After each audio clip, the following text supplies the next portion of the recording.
in the case studies, and then we'll go into writing some case studies. But how many of you have read the analysis of ethics paper that had put on your group by any chance?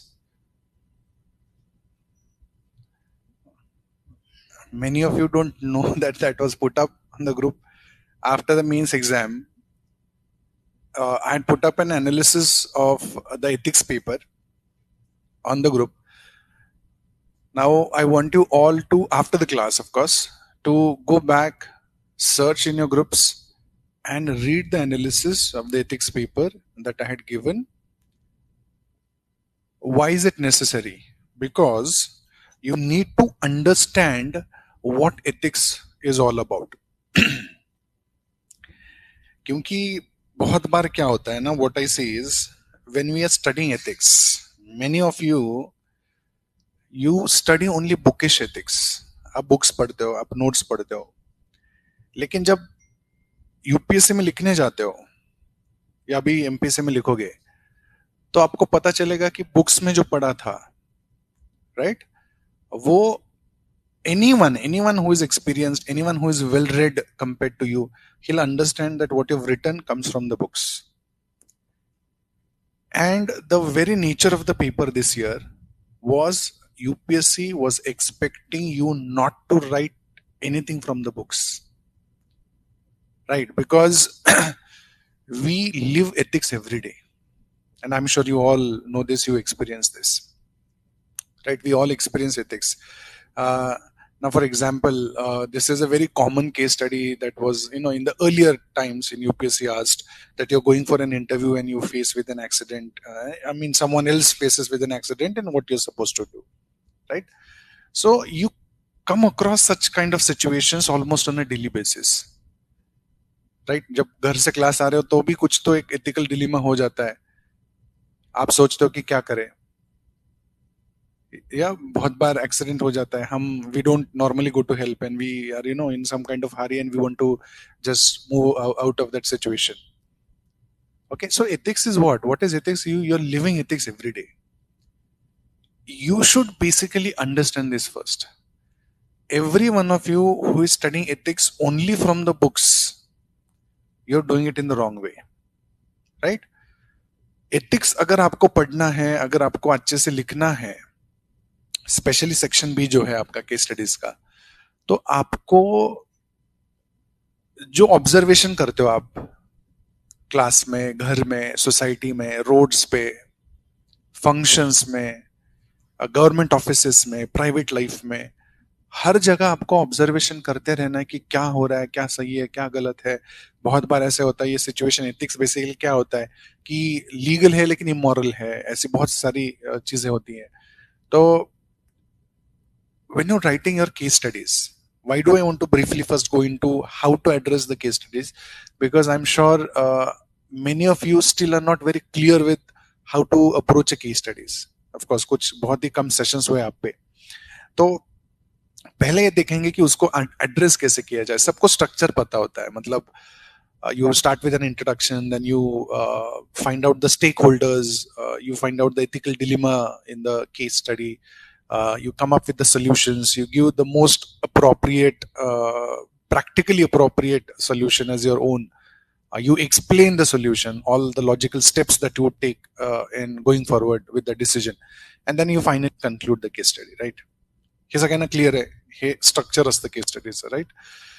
So case study is not about structures. When we are writing answers, we discuss structures a lot. But remember, case studies, structure is a very small part of case studies. Why? They're not giving you marks for the structure, right? They're giving you marks for the analysis, logical analysis, the thinking process that you put in the case studies. आप क्या सोच रहे हो जब लिख रहे थे case study को, तो आप क्या सोच रहे थे, क्या सोच के लिखा आपने, उस सिचुएशन को कैसे एनालाइज किया आपने, उसमें से कौन से एथिकल डिलेमास आपको पता चलते हैं. स्टेक होल्डर्स, जैसे हम स्टेक होल्डर्स लिखते हैं तो क्यों लिखने होते हैं, आप ऑफिसर हो और कुछ हो जाता है मान के चलो, तो एक बहुत फेमस सेइंग है, the justice should not be done, it should be seen to be done, है ना. नॉर्मली ऑफिसर को क्या करना होता है कि this is not sufficient that you only do justice, in a particular case, people should see you doing justice. Why? That sends a message across. मैंने बहुत बार क्लास में कहा होगा, in the olden times, in the kings and empires, people were punished in the squares publicly, right? Why was that so? They could have been hanged inside, they could have been tortured inside, but the kings, the emperors wanted people to see that if anyone does any wrong, this is what they're going to face with. These are the consequences they'll be facing. And this sent a message across the kingdom or the empires that the king is just and he does justice. है ना? तो stake holders हम लिखते हैं, तो as an officer imagine कि एक situation हो गया, आपने स्टेक होल्डर्स आइडेंटिफाई करना शुरू कर दिया और आपने सॉल्यूशन भी निकाल लिया, लेकिन एक ऐसा रह गया स्टेक होल्डर जिसकी तरफ आपने ध्यान ही नहीं दिया, तो वो सॉल्यूशन नहीं होता है. That's not the solution, right? ये ओनली हाफ सॉल्व प्रॉब्लम होता ही है अगर कोई स्टेक होल्डर अनइंटरेस्ट रहता है. तो बेसिकली ये सोचना शुरू करो कि आप एक ऑफिसर हो.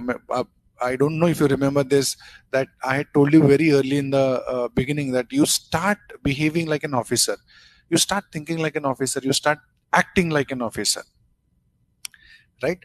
That really makes a difference. I don't know how many senior officers you have come across, IS officers or any officer from UPSC.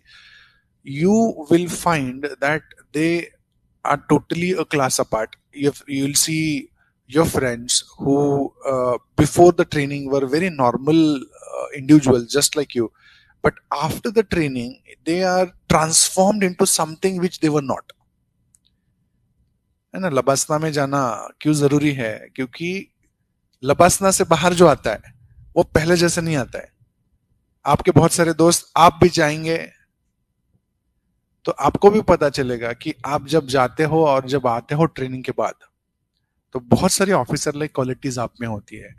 तो एथिक्स क्या है? बेसिकली एथिक्स ये है कि यूपीएससी को ये देखना है कि क्या आप ऑफिसर बन सकते हो, क्या आप ऑफिसर की तरह सोच सकते हो, क्या आप ऑफिसर की तरह क्लैरिटी ऑफ थॉट आप में है, क्या ऑफिसर की तरह एम्पैथी आप में है. सिंपैथी नहीं बोल रहा, एम्पैथी आप में है, राइट? क्या आप जस्ट हो, क्या आप न्यूट्रल हो, मतलब क्या आप में क्लैरिटी है कि आपको क्या करना है, क्या आपको लॉ की समझ है, क्या आप मॉरल हो. बहुत सारी ऐसी चीजें होती है जो यूपीएससी को टेस्ट करनी है. तो basically why do I want you people to read the analysis of this year's ethics paper is because I don't want you to be, or I don't want you to sound bookish when you start writing your answers for ethics, be it part 1 also. Part 1 में of course definitions आएंगे या कुछ bookish content आएगा, लेकिन उसको explain आप जब करोगे, examples आप जो दोगे वो of course bookish नहीं होने चाहिए, बुक में होते भी नहीं है. और इतने क्लीशे हो गए बुक के जो एग्जाम्पल्स होते हैं, अगर आप लिख भी दिए आपने तो एग्जामिनर तुरंत पहचान लेगा, जिसने भी एथिक्स पढ़ा होगा वो तुरंत पहचान लेगा कि आपने किसी बुक में से इसको देख के लिखा है. तो challenge in the ethics paper, like I said, that you don't only write good answers, you write different answers, is very important in this competitive UPSC exam, that you are not only writing your best answers but you also write different answers. क्यों? क्योंकि ये नहीं चाहिए कि किसी ने मेरे पहले वाला आंसर, उसका भी बेस्ट आंसर था, मेरा भी बेस्ट आंसर है, तो मुझे भी 5 मार्क मिल रहे हैं, उसको भी 5 मार्क मिल रहे हैं, तो मैं आगे नहीं जा रहा हूं उससे. If I do something different along with my best answer, then I get 5.5 mark or a 6 mark, and that is how I go or jump ahead of the competition. Ethics में ये और बहुत जरूरी है. क्यों? Basically you all understand that UPSC is a subjective exam. Now of course MPSC also.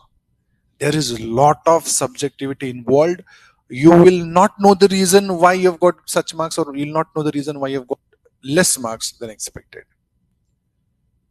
Many times this happens that you feel that this is one of my best attempts. मैंने सब कुछ दिया, बहुत अच्छा रहा पेपर, और marks नहीं आते as expected.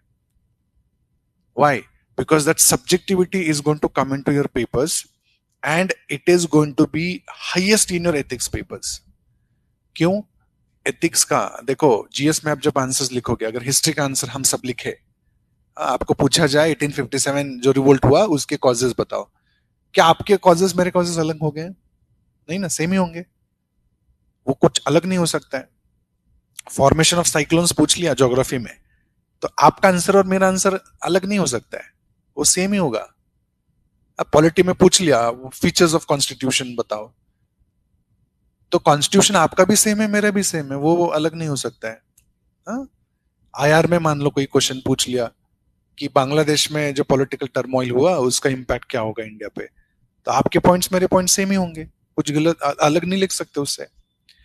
इकोनॉमी में मतलब कोई पेपर देख लो जीएस का, कोई कन्वेंशनल कोई नॉन कन्वेंशनल टॉपिक ले लो आप, उसमें आपका मेरा आंसर बहुत डिफरेंट नहीं हो सकता, या आपके कॉम्पिटिटर से बहुत डिफरेंट नहीं हो सकता।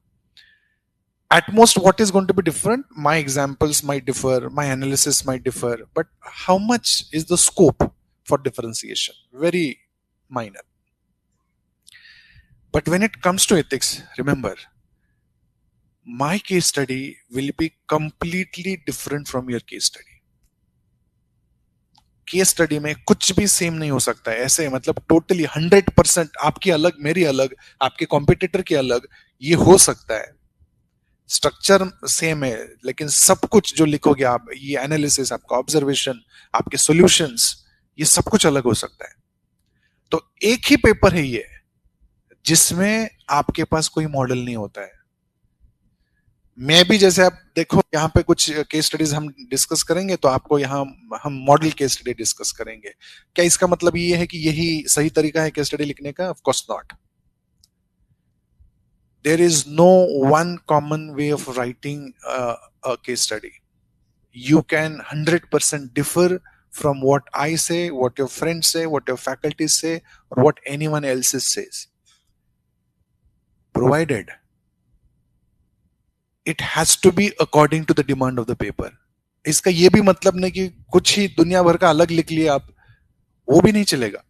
एक्सपेक्टेड क्या था उसको आपने लिखना है। एथिकल डिलेमास आपके और मेरे एक ही होंगे, लेकिन आपको ये क्यों लगता है कि डिलेमा है, आप उसको फेस कैसे करोगे, ये अलग हो सकता है हम में से, राइट? कोई इंटीग्रिटी हो, प्रोबिटी हो, कॉन्फ्लिक्ट ऑफ इंटरेस्ट हो, बहुत सारे इश्यूज आएंगे एथिक्स में से, केस स्टडीज में स्पेशली। बेसिकली आप जो सेक्शन ए में सीख रहे हो उसी का तो एप्लीकेशन करना है आपको सेक्शन बी में। लेकिन in doing this, remember, your approach can be and should be different from my approach or anyone else's approach. I don't want you to match your case studies with someone else's and say that iska अच्छा है या मेरा अच्छा है, ये खराब है वो अच्छा है. There is nothing as such. Okay? Because what is going to appeal to the examiner is not known to us.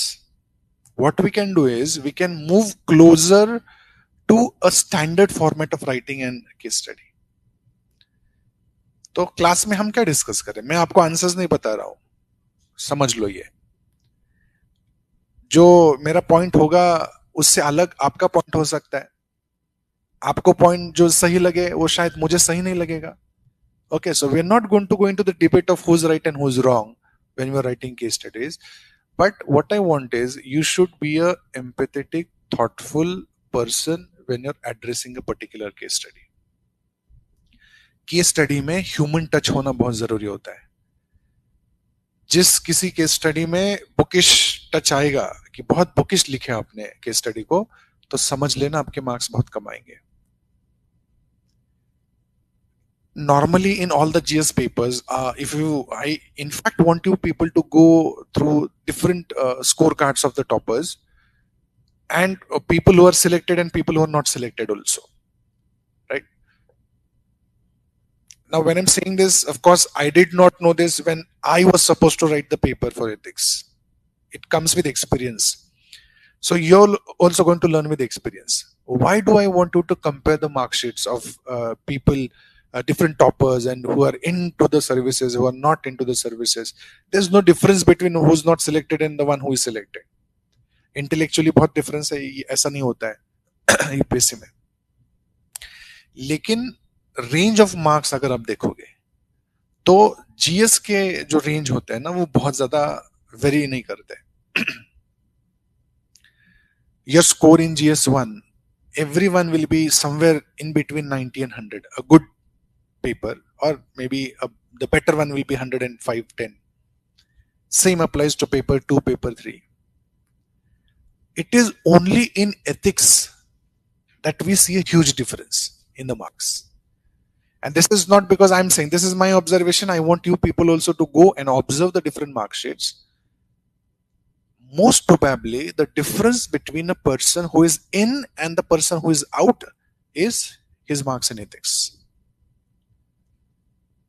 Ethics, your marks in ethics can range from anywhere between 18. देखो कोई मेंस में जाता है ना तो ऐसे ही नहीं जाता है.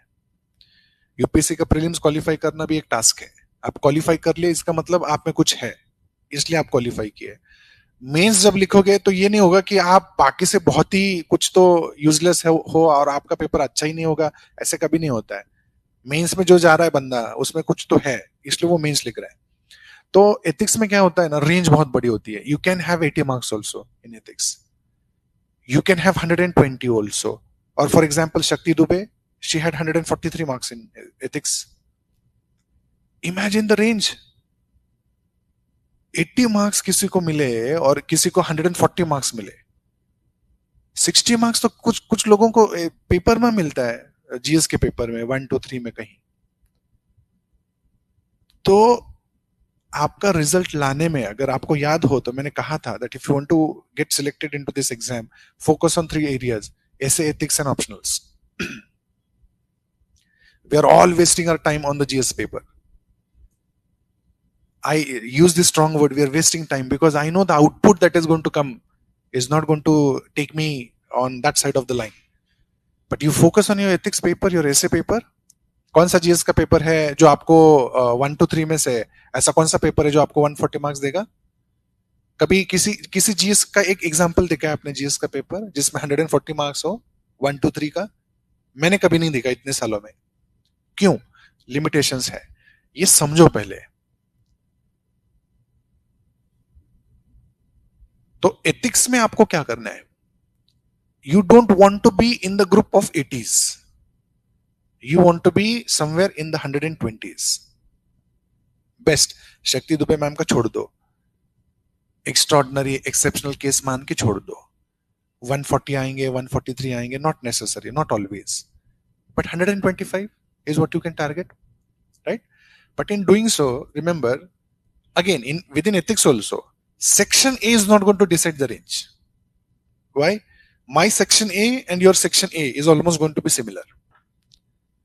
What is going to differentiate my marks from your marks is the case studies. Case studies में बहुत रेंज वेरी करेगा कि आपको 40% मार्क्स मिल रहे हैं या आपको 60% मार्क्स मिल रहे हैं. मान के चलो सारे केस स्टडीज में मुझे 40% मिले, आपको 60% मिले, तो आप बहुत आगे निकल जाओगे, 15-20 क्वेश्चन मार्क्स से आगे निकल जाओगे. तो यही डिफरेंस है. 80 में से 100 पे जाना और 100 पे से 120 पे जाना, ये डिपेंड करेगा आपके केस स्टडीज पे. तो केस स्टडीज लिखेंगे कैसे? That is a big question, because I spoke to Abhijit and he said that he has not dwelt into the details of how to approach a case study. So we'll first briefly discuss how you're going to approach a case study. मतलब क्या करना चाहिए उसमें, और फिर एक case study लेके लिखेंगे भी कुछ और डिस्कस भी उसको करेंगे बाद में. ओके? ये स्टेटमेंट है ना, एथिक्स पढ़ना है ना, तो इस स्टेटमेंट को समझना बहुत जरूरी है. एक्चुअली ये क्वेश्चन भी पूछा है यूपीएससी ने 2022 के पेपर में, सेक्शन ए में. This statement is by Potter Stewart. He was a supreme court जज इन यूएस, और इन्होंने बहुत एथिकल डिसीजंस दिए हैं. तो एथिक्स में एक बड़ा नाम है स्टीवर्ट. तो उनका स्टेटमेंट था, ethics is, what is ethics? Ethics is knowing the difference between what you have a right to do, legal right, what you have a right to do, and what is right to do. ऐसे में भी लिख सकते हो, philosophical ऐसे जो आ रहे हैं आपको, उसमें ये कोट कर सकते हो आप. तो what is Potter Stewart saying? That there is a difference. Ethics का क्या मतलब होता है कि दो अलग अलग चीजें जो हमें पता होती है. एक है I have the right to do, मुझे ये करने का अधिकार है, मैं ये कर सकता हूं, लीगली कर सकता हूं, right? But what is right to do? मान के चलो डिलीमा आ गया आपके पास, हाँ, यूपी बिहार जैसे किसी स्टेट में आप पुलिस पर्सन हो, और जहां एनकाउंटर्स बहुत कॉमन चीज है। तो एनकाउंटर एक बहुत बड़ा एथिकल एक डिबेट है, करना चाहिए नहीं करना चाहिए, बहुत बड़ा है। तो और हमेशा जब जब एनकाउंटर होते हैं ना, तो यही कॉमन एग्जांपल होता है कि वो भाग रहा था, ये उसने अटैक कर दिया हम पे। बिल्कुल मूवी की तरह एक्सप्लेनेशन होता है। दो ही वजह होती है कि एनकाउंटर होता है। तो सी व्हेन आई से I have a right to do, because as a police person I'm legally entitled to maybe even shoot a criminal. But then I should ask कि legally permitted है, but is it a right thing to do? Because I'm not the one who gives life. Can I take a life? Medical field में भी बहुत abortion के बारे में cases आते हैं, केस स्टडी आता है, करना चाहिए नहीं करना चाहिए। बहुत एथनोशिया पे केस स्टडीज बीच में बहुत आ रही थी, करना चाहिए नहीं करना चाहिए, कि हम लाइफ नहीं दे सकते तो क्या हम ले सकते हैं वाला सेम। तो मान के चलो इथनोशिया लीगल हो गया, अबॉर्शन लीगल हो गया, इनकाउंटर्स लीगल हो गए। तो if I am a responsible legal person in that position, I have a right to do that.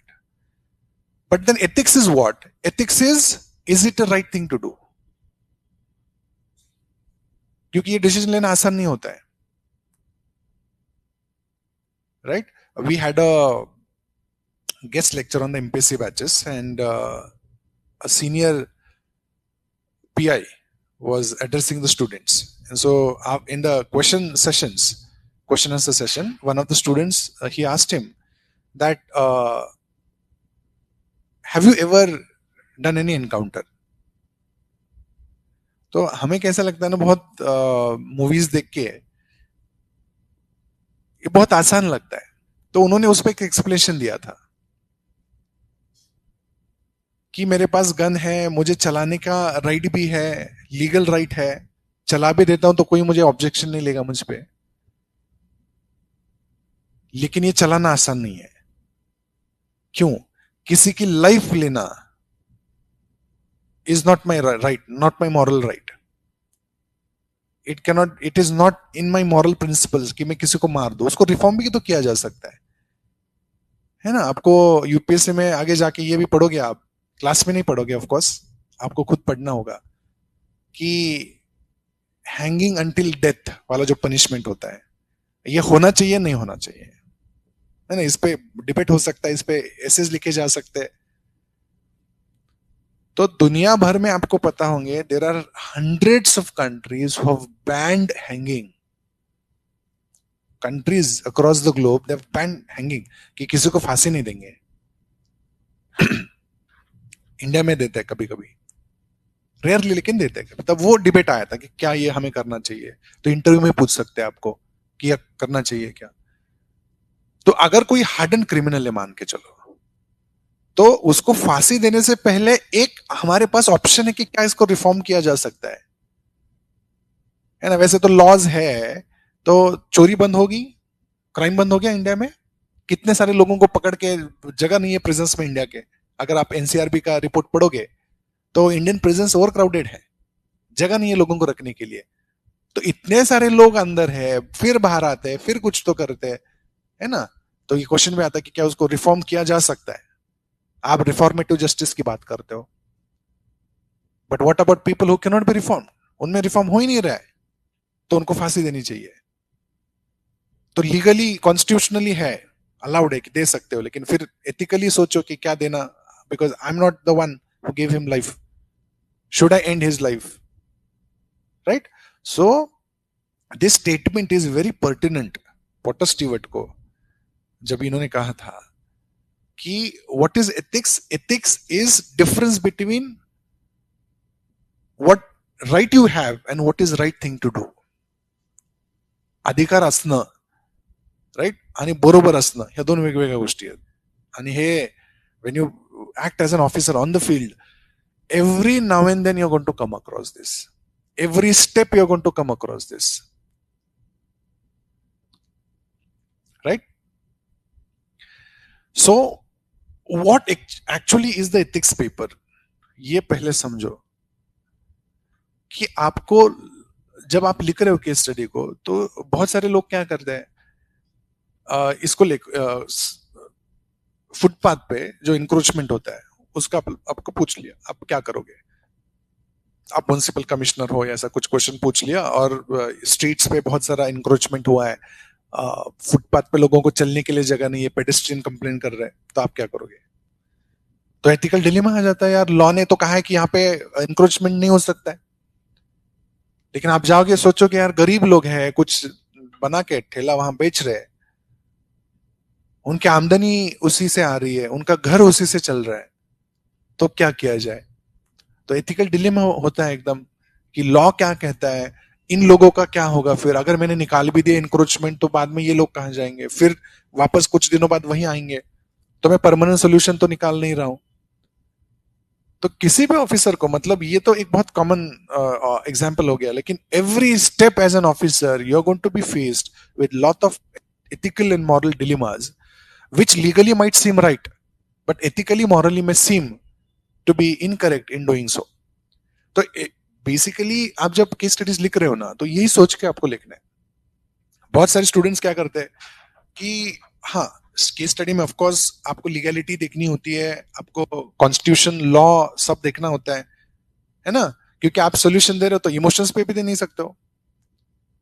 Case studies में हम सबसे गलत गलत क्या करते हैं, there is a one class of students who are extremely towards the law, कि law में ये कहा है तो ऐसे ही होना चाहिए, and there is another group of students who are outrightly emotional, law क्या कहता है, कॉन्स्टिट्यूशन क्या कहता है, ये सोचते ही नहीं है। नहीं नहीं यार गरीब है, उनको कैसे निकालेंगे, वो क्या खाएंगे क्या पिएंगे, मर जाएंगे, तो उनको रहने दो यहाँ पे। ये एथिकल बहुत हो गया, एथिकल कंडक्ट हो गया।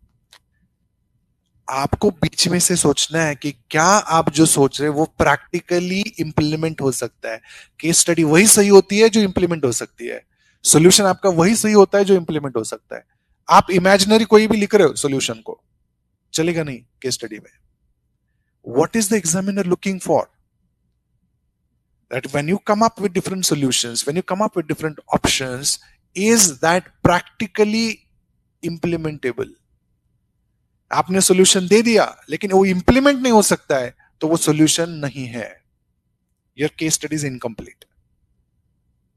सो the challenge for us is to be balanced, neutral, in between law and in between morals, humanity, empathy, whatever. और ये स्टेटमेंट जो है वो एग्जैक्टली इसको लेता है। बहुत सारे स्टूडेंट्स को ये समझ में नहीं आता, इसलिए एथिक्स का स्कोर आपका लो है। You'll have to understand the balance between what is right, and what right you have to do. जिसको ये समझ में आएगा ना, उसकी केस स्टडी बैलेंस्ड होगी, उसको मार्क्स अच्छे आएंगे। फिर वही आंसर जीएस वाला फंडा हो गया कि आपने लिख दिए 250 वर्ड्स का मतलब नहीं कि आपको मार्क्स मिल ही जाएंगे। आप क्या लिख रहे हो ये भी मैटर करता है बहुत सारा केस स्टडीज में। तो क्या करना चाहिए, अब इसको मैं शेयर करूंगा, इनको आप पढ़ सकते हो कि लीगलिटी मॉरलिटी जो होता है। जैसे मैंने कहा कि लीगल है लेकिन क्या मॉरल है, या मॉरल है लेकिन क्या लीगल है, ये हमेशा ऑफिसर को सोचना पड़ता है। और उसको दोनों तरफ, मतलब एक कोई ऑफिसर होता है ना बहुत एकदम नियमावर बोट ठेवणारा म्हणतो आपण, की नाही बघ नियमात असं सांगितलंय, कागदोपत्री असं सांगितलंय। म्हणजे समजा पीडीएस आहे, तुम्हाला सिच्युएशन दिली पीडीएस गावामध्ये, and there's a person who has no ration card. Now it is his question of survival, livelihood, that if he does not have a ration card and he'll not be able to get the free food grains that are provided by the government. क्यों नहीं है उसके पास? तो उसके पास supporting documents नहीं। आप हो officer, वो आता है आपके पास, अनपढ़ है, उसकी मतलब उसके पास कोई पेपर होगा ये पॉसिबिलिटी नहीं है। उसको पीडीएस का तो देना है फूड ग्रेन्स, लेकिन उसके पास डॉक्यूमेंट्स भी नहीं है। एक ऑफिसर होता है, उसके पास जाएगा ये बंदा तो बोलेगा नहीं आपको नहीं मिल सकता, क्यों, ये देखो ये लिस्ट लगा हुआ है, इसमें से आपको सब कुछ चाहिए। आप कहीं जाते हो ना, क्लर्क के पास पहले जाना पड़ता है, किसी ऑफिस में जाओगे या लोअर रैंकिंग किसी के पास जाना पड़ता है, वो दिमाग नहीं लगाता है। वो क्या बोलता है, ये चेक करे, ये मिसिंग है, ये पढ़ लो, सब लेके आओ, फिर काम होगा आपका। क्या वो एथिक्स का एग्जाम दे रहे हैं? ग्रुप बी वाला, ग्रुप सी वाला एथिक्स का एग्जाम देता है क्या? क्यों? उस लेवल पे एक्सपेक्टेड नहीं, उसने सोचना चाहिए क्या सही है, क्या गलत है, क्या मॉरल है, क्या इमोरल है, क्या लीगल है, इलीगल है। आप जब ऊपर पोजीशंस में जाओगे तब ऐसे सिचुएशंस बहुत आएंगे। तो अगर कोई एसडीएम है, डीएम है, उसके पास ये केस जाता है, तो वो एक्स्ट्रॉर्डनरी कुछ तो करेगा, going outside the framework of the law without violating the law. What am I saying? Going outside the framework of the law without violating the law. कायदा मोडायत नाहीये तो, पण कायद्याच्या पलीकडे जाऊन मदत केली जाऊ शकते, because he is not going to have documents. So that's the debate between legality and morality. मग तुम्हाला मॉरल गोष्ट करताना अशी करायची, ती लिगल पण असली पाहिजे. It is not that you do something moral but it is going to be illegal. It will not stand in the court of law, right? And everything you're going to stick to the law, he's going to die because he'll never have a document in his life. So that is what you'll have to understand. And who is a good officer is someone who can find a way out in between these two. So in all the ethical dilemmas, I would say this is a practice. Newspaper, you read newspapers, you come across different case laws in which you find a lot of ethical dilemmas. You just think of it.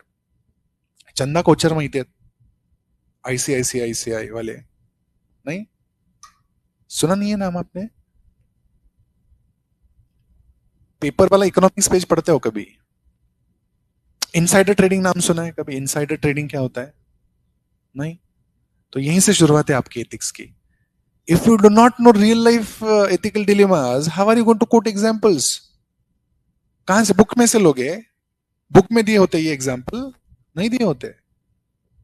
You will have to have lot of real life examples to write in your case studies, to write in your section A answers. तो इसके पीछे लोगों पहले, right? Why did I say you observe around you? Because I want you to find lot of ethical dilemmas. वो societal हो या governance के हो, पर्सनल लाइफ के हो, everywhere you're going to find different examples of such dilemmas because you're going to write them in the section A. Conflict of interest किती वेळा इकॉनॉमीमध्ये case laws येतात. Conflict of interest, that I'm in a position and my relative comes and files for a tender and I'm the one who's going to ratify it. That is conflict of interest. And you go into government and you see जो बड़े बड़े tender होते हैं officer के, इसको उसको घर वाले इसको दे दिया, रोज कॉन्फ्लिक्ट ऑफ इंटरेस्ट हो रहा है. इसलिए तो एथिक्स का पेपर दिया है, right? So what is important that you find a way out between this. You should not be illegal also, you should not be immoral also. You should not only be legal and be not moral. You should not only be moral and not be legal. Difficult है, बहुत difficult है. लेकिन लिखा ही नहीं जा सकता ये भी नहीं है. कब लिखा जा सकता है? जब आप ऐसे बहुत सारे एथिकल डिलेमास पढ़ोगे तब लिखा जा सकता है, otherwise no. So today onwards you start looking for different ethical dilemmas in day-to-day life. Okay. Now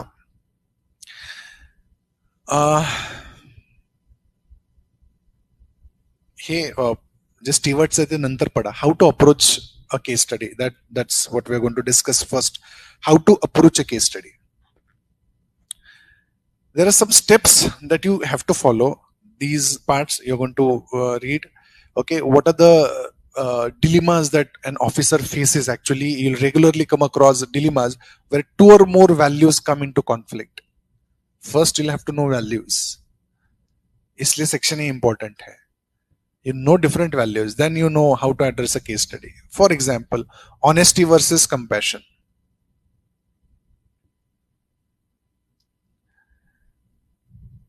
मतलब आपने देखा एक गरीब बंदा है, कुछ चुरा के भाग रहा है, और आपसे आके पूछा जाए कि कहाँ गया चोर, आप बताओगे कि नहीं बताओगे? वाला जो है कंपैशन भी, बेचारा गरीब है, उसको चोरी करना ही था, खाने के लिए कुछ नहीं था उसके पास, इसलिए उसने कुछ उठाया शॉप से और भाग रहा है।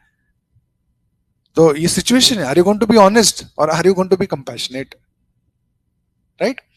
Then law versus public welfare. Law में ऐसी कुछ चीजें होती है कि नहीं करनी है, लेकिन उससे वो करने से पब्लिक वेलफेयर हो सकता है, greater good of the people, right? This principle you always apply in ethics. Case study लिखने में हमेशा जब डिसीजन ले रहे हो कोई, तो you should think of the greater good of the society, कि is this greater good of the society served in my decision? Okay, so that is one you come across. Then rules versus empathy, ये तो सबसे common होता है कि rule कुछ और कह रहा है लेकिन एम्पैथेटिक बनना, ये रेशन कार्ड वाला जो मैंने एग्जांपल दिया आपको। So are you going to be empathetic to a situation or are you going to follow the law is one situation. Public interest versus individual right, ये भी सिचुएशन बहुत बार आती है इंडिया में, right? There's a famous person, I forget his name, his statement that ये रास्ते पे ऐसे स्टिक घुमाते जा रहा होता है एक बंदा, राइट? और एक फिलोसोफर है, उसका नाम मैं भूल रहा हूं, मैं कभी आपको बताऊंगा। तो ये चल रहा होता है रोड से और ये मिस कर जाता है स्टिक, उसको लग जाती अगर वो नहीं हटता तो उसको क्वेश्चन करता है, यार क्या पागल है क्या, तो ऐसे स्टिक घुमा के क्यों जा रहा है रोड से? तो बोलता है क्यों, लॉ ने कहीं बैन किया है क्या स्टिक घुमाना ऐसे? Right, it is my right, I can move the stick around. So he says your right ends where my nose begins, है ना? तो घुमा सकता है भाई, लेकिन अगर मेरे नाक में लग गया तो वो तेरा राइट नहीं है। So your right ends where my nose begins. I tell you whose statement this is later. So this is what you come across, public interest versus individual rights. So these are different dilemmas that you're going to come across. You are going to find example. Remember, your preparation for ethics is nothing but finding out different examples, ethical dilemmas you come across. Okay, then क्या follow करना चाहिए या कौन से rules होने चाहिए इसमें? पहला है कि केस स्टडी लिखोगे आप तो क्या याद रखोगे पहले? These are 5 points that we're going to discuss later. This is the first one. Identify the ethical issues clearly first. Your case study will be complete only if you can identify the ethical problems that are given in the case study. Marks नहीं मिलने का सबसे बड़ा reason यह है कि हमें ethical dilemma क्या है केस स्टडी में वो समझ में नहीं आता, या अगर मल्टीपल हो तो हम एक या दो को ही फोकस करते हैं, बाकी को हम छोड़ देते हैं, right? So what you're going to do is conflict of different values that we have seen earlier. So you're going to find out all such conflict of values that are given in the case study. Brainstorm करो। उससे अच्छा क्या है कि आपके पास एक list होनी चाहिए वैल्यूज की, और कौन से वैल्यूज कॉन्फ्लिक्ट करते हैं उनकी रेडीमेड लिस्ट आपके पास होनी चाहिए। क्यों? You're not going to sit and think in the exam environment कि क्या क्या हो सकता है यहाँ पे। रेडीमेड लिस्ट जब आपके पास होगी, आप रोज उसको देख रहे हो, तो आपको 10-15 एथिकल डिलेमास पहले से दिमाग में है, आपको बस देखना है कि ये वाला है क्या, ये वाला है क्या उसमें केस स्टडी में। So the first and the most important thing is you'll have to identify the ethical dilemmas that are given in the case study. Then find out the stakeholders. We just discussed why finding out stakeholders is very important, because if you miss out a stakeholder, you're not doing justice, that it is not a solution, or your solution to one might create problems to some other stakeholder whom you have not considered in giving this solution, right? मैं footpath पे से encroachment नहीं निकालूंगा, तो दूसरा एक stake holder है pedestrian, उसके इंटरेस्ट का मैं सोच नहीं रहा हूं। मैं क्या सोच रहा हूं, नहीं ये गरीब है उसको रहना चाहिए यहाँ पे, तो एक दूसरा स्टेक होल्डर है जिसके बारे में मैंने सोचा ही नहीं। तो केस स्टडी में स्टेक होल्डर्स पता होने चाहिए आपको कौन कौन है, और अच्छा केस स्टडी कौन सा होता है, सोल्यूशन अच्छा कौन सा होता है, जो सारे स्टेक होल्डर्स के स्टेक्स को एड्रेस करे, वो सही सोल्यूशन होता है। आप किसी स्टेक होल्डर को छोड़ नहीं सकते हो, otherwise it is not complete. Okay, then always look for rule of law. जैसे मैंने कहा कि इम्प्रैक्टिकल आप कुछ नहीं कह सकते हो, you can't be impractical in giving solutions in the case studies. You'll have to stick to the law, you'll have to stick to the constitution, legal framework within the country, जो भी आप case study में दिया होगा वो legal framework आपको याद रखना होगा जब लिखोगे, कॉन्स्टिट्यूशनल प्रिंसिपल्स हो। So this what this does is it shows the examiner that you have a clear thought about what is the situation, and the officer has to be very very on his toes on the field and at the same time have lot of clarity. कल आपने देखा elections Maharashtra में हुए, local body elections, आप returning officer हो तो कितना ethical dilemma है, रोज फेस करना आसान नहीं है, ऑन द स्पॉट आपको कुछ तो डिसाइड करना है, राइट? या ये जो केस एक महाराष्ट्र में हुआ जो अनअपोज्ड हुआ इलेक्शन पूरा, और एक नगर अध्यक्षाच्या याच्यासाठी जे सगळं ड्रामा चालला होता, द रिटर्निंग ऑफिसर, इमेजिन उसके लिए कितना मुश्किल है ये डिसाइड करना, पूरी उसको देख रहा है पूरा स्टेट कि क्या होगा यहाँ पे, तो आपको डिसाइड करना है the right path forward. So when you're writing the solution to the case study, the first indicator to the examiner that you're going to give is that you have a clear thought. मुझे ये भाई ये situation जो है ना clear हो गया है, मुझे स्टेक होल्डर्स पता है, मुझे एथिकल डिलेमास पता है, मुझे क्या करना ये सब क्लियर हो गया, अब मैं लिखना शुरू कर सकता हूं. तो दूसरा आएगा, what is going to be the structure of your case study. I don't want you to miss the structure completely. Let's not mess with the basic things. We'll have to first get the basics right. So like I discussed, this is the structure that we follow normally in all the case studies. So first you write the introduction. म्हणजे इकडे मी लिहितो बाजूला. You'll have to write the introduction also. Okay. Then intro में आप क्या लिख सकते हो, facts of the case, कि ये केस क्या है, brief statement about the case आप intro में लिख सकते हो. देन की स्टेक होल्डर्स, दूसरा की स्टेक होल्डर्स लिखना बहुत जरूरी है. एथिकल डिलेमास कौन कौन से इन्वॉल्व है. बेसिकली आप यूपीएससी के केस स्टडीज देखोगे तो आपको क्वेश्चन पूछा उन्होंने है, what are the ethical dilemmas, what are the options available, what is the most pertinent option, ये ऑलरेडी उन्होंने पूछा है, तो ये आपका कंसर्न ही नहीं है.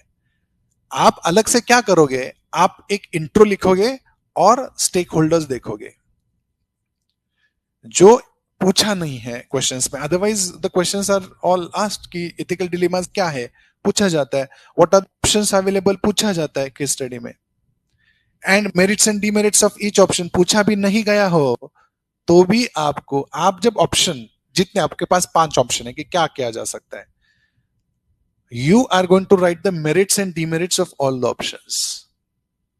फुटपाथ पे से मैंने इंक्रोचमेंट निकाल दिया तो लोग डिस्प्लेस हो जाएंगे, इकोनॉमिक एक्टिविटी का लॉस हो जाएगा, right?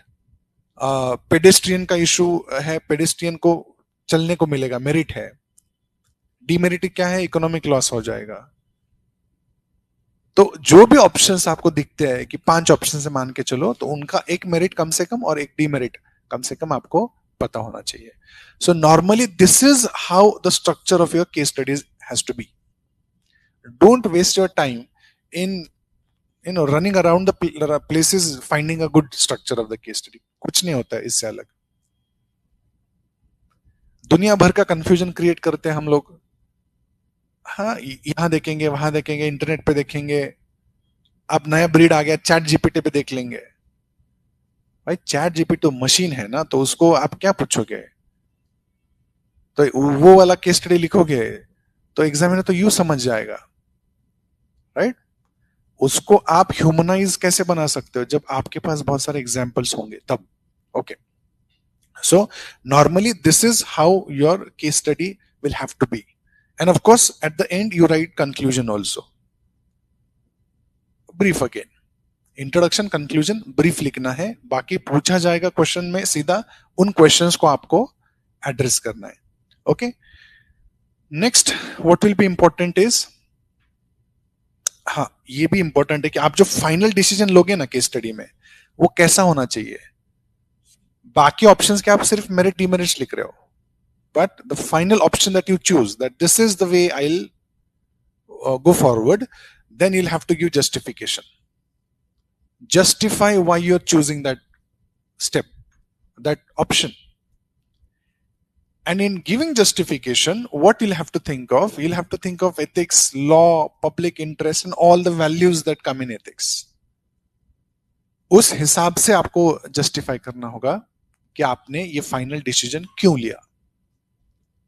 Okay, then balance values like a real administrator, ये बहुत इंपॉर्टेंट है ना. साउथ का मूवी देख के एथिक्स का पेपर मत लिखना, सबसे डेंजर है. मूवीज को देख के हम एथिक्स का पेपर लिख नहीं सकते. वो मूवी का पुलिस ऑफिसर कुछ भी कर रहा है, पुलिस वाला गुंडा मूवी है, तब कोई देख के जाएगा तो क्या लॉ लिखेगा उसमें, right. So your ethical understanding should not come from the movies. This is again very serious. I found students writing names of the movies in the case study. So movies are not a source of your ethical understanding. Okay. So you'll have what you're going to think of. You're going to think of a real administrator. मैं जो बोल रहा हूँ हमेशा, you act like an officer, you behave, you think like an officer. Because case studies will be appropriate only if you write them like a real administrator. Real administrator को काम करने में बहुत दिक्कत होती है. याद रखना, आपके पास चाहे जितनी पावर हो, उस पावर पे लिमिटेशंस भी उतनी होती है.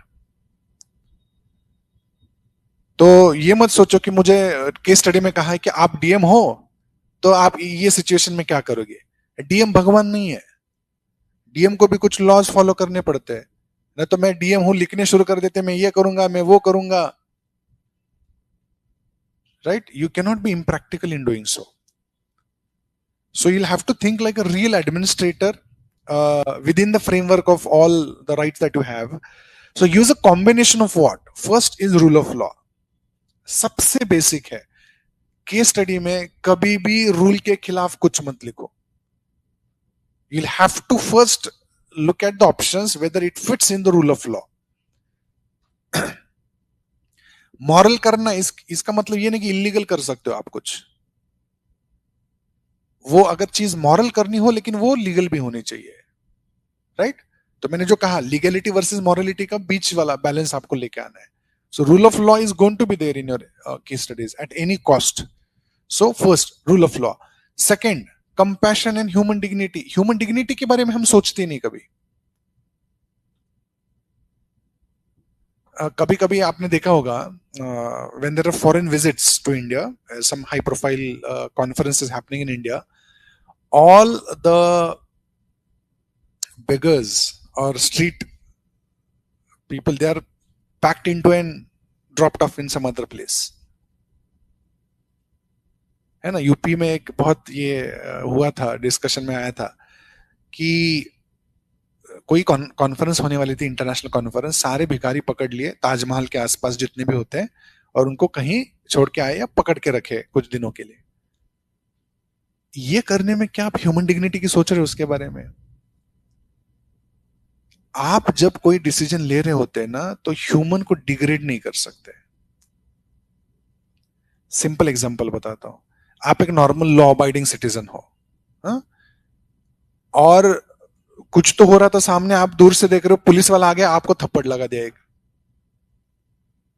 उसने सोचा नहीं, कुछ नहीं, आप you are not even the involved, you are not even a stakeholder in what is going on. उसने आके आपको मार दिया. इंडिया में इस पे केसेस चली है सुप्रीम कोर्ट में कि तूने मारा कैसे मुझे.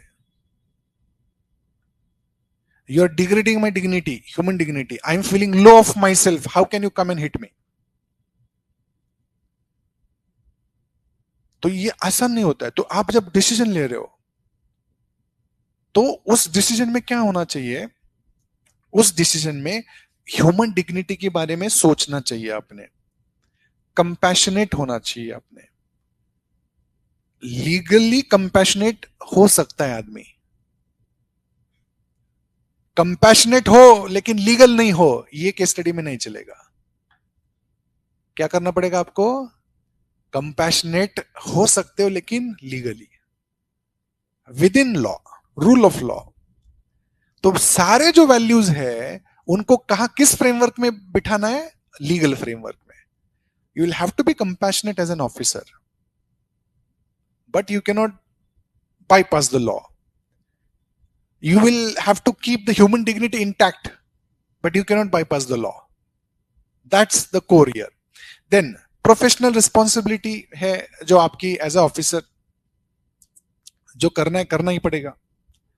मान के चलो फुटपाथ ये इंक्रोचमेंट के लिए नहीं बना है तो उसको निकालना ही होगा, ये मेरा प्रोफेशनल रिस्पॉन्सिबिलिटी है। हाँ, निकालने के बाद जो दिक्कत होगी उसको मैं सोचूंगा आगे, लेकिन that is my professional responsibility, मुझे निकालना ही होगा उसको। Then long term public interest. आप जब कोई एक्शन ले रहे होंगे ना, एग्जामिनर को क्या देखना है? Are you a visionary? If you show the examiner that you have a vision, long term vision, it is going to hit the chord. You're going to score more. So one basic understanding in the explanation of your case studies has to be that you are a visionary. आप दूर की सोच रहे हो कि मैं अगर इनको रोड से निकाल दूंगा, ये कुछ महीने बाद फिर से आके यहां बैठ जाएंगे हॉकर्स जो है। आई थिंक कल परसों एफसी रोड पे कुछ एक्शन हुआ, खुला खुला लग रहा है रोड एकदम। तो आपको क्या लगता है वो आएंगे? नहीं, फिर से आएंगे। और ये क्या पहली एक्शन है इस रोड पे? नहीं ना, बहुत बार ये एक्शन हुआ है। What do you achieve after the action? Nothing. It is business as usual after few days. तो अगर कोई एक ढंग का ऑफिसर आएगा, और ऑफिसर को मतलब अभी ढंग के आते ऑफिस, लेकिन उसको टाइम कहाँ है? मतलब एफसी रोड पे इंक्रोचमेंट सोचने का टाइम कहाँ है उसके पास? सिटी के बहुत सारे प्रॉब्लम्स है ना। अब जैसे मैंने आते आते गाड़ी में सुना कि सिंहगढ़ रोड को अभी 66 प्लेसेस पे वो काटने वाले हाईवे को, फिर से जो फ्लाईओवर बनाया। मैंने आपको एक एग्जांपल दिया था कि कॉर्पोरेशन क्या करता है, ये फुटपाथ ले करेंगे, बाद में पता चलता है यार अच्छा नहीं लग रहा है, फिर निकाल लेंगे, फिर लगा देंगे, फिर निकाल लेंगे। रोड बनाएंगे, समझेगा नीचे से पाइप रह गया, केबल रह गया, फिर रास्ते को निकालेंगे। ये चल रहा है कॉर्पोरेशन में। तो सिंहगढ़ रोड पे मेट्रो बन रहा है, तो जो ब्रिज अभी अभी बना है उसको 66 प्लेसेस पे कट करेंगे ताकि मेट्रो का पिलर वहां बने। तो ऑफिसर के पीछे ये सब लग गया। उसको कहां पड़ी है कि एफसी रोड पे ये पेडेस्ट्रियंस का प्रॉब्लम है, स्ट्रीट लाइट नहीं है, right? But when you take a particular action, at least in your case studies, officer होने के बाद देखेंगे क्या करना है, केस स्टडीज में जब लिखोगे तब आपकी सोच लॉन्ग टर्म की होनी चाहिए कि अगर मैं इंक्रोचमेंट निकाल रहा हूं यहां से एफसी रोड से, तो क्या किया जा सकता है कि they are not going to come back again, because I will have to think for a permanent solution to the problem, which is legal, which is long lasting, which is moral also, and which also cares for their economic outcome. तो आप जब लिख रहे हो case study में तो हमेशा long term interest के बारे में सोचो, लिखो। That is one way of impressing the examiner. Okay, then balance reasoning. क्यों बैलेंस करना है? क्योंकि वो आपको स्कोर मैक्सिमाइज करने की हेल्प करेगा।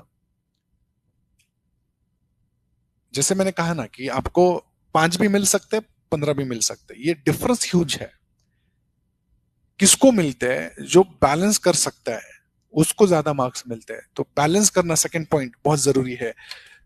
चौथा जो है, जस्टिफाई योर डिसीजंस। डिसीजन ले लिया, क्यों लिया पता नहीं, ले लिया, ऐसे नहीं चलेगा। When you choose a particular line of option, you'll have to justify to the examiner why you're doing a particular thing in detailed.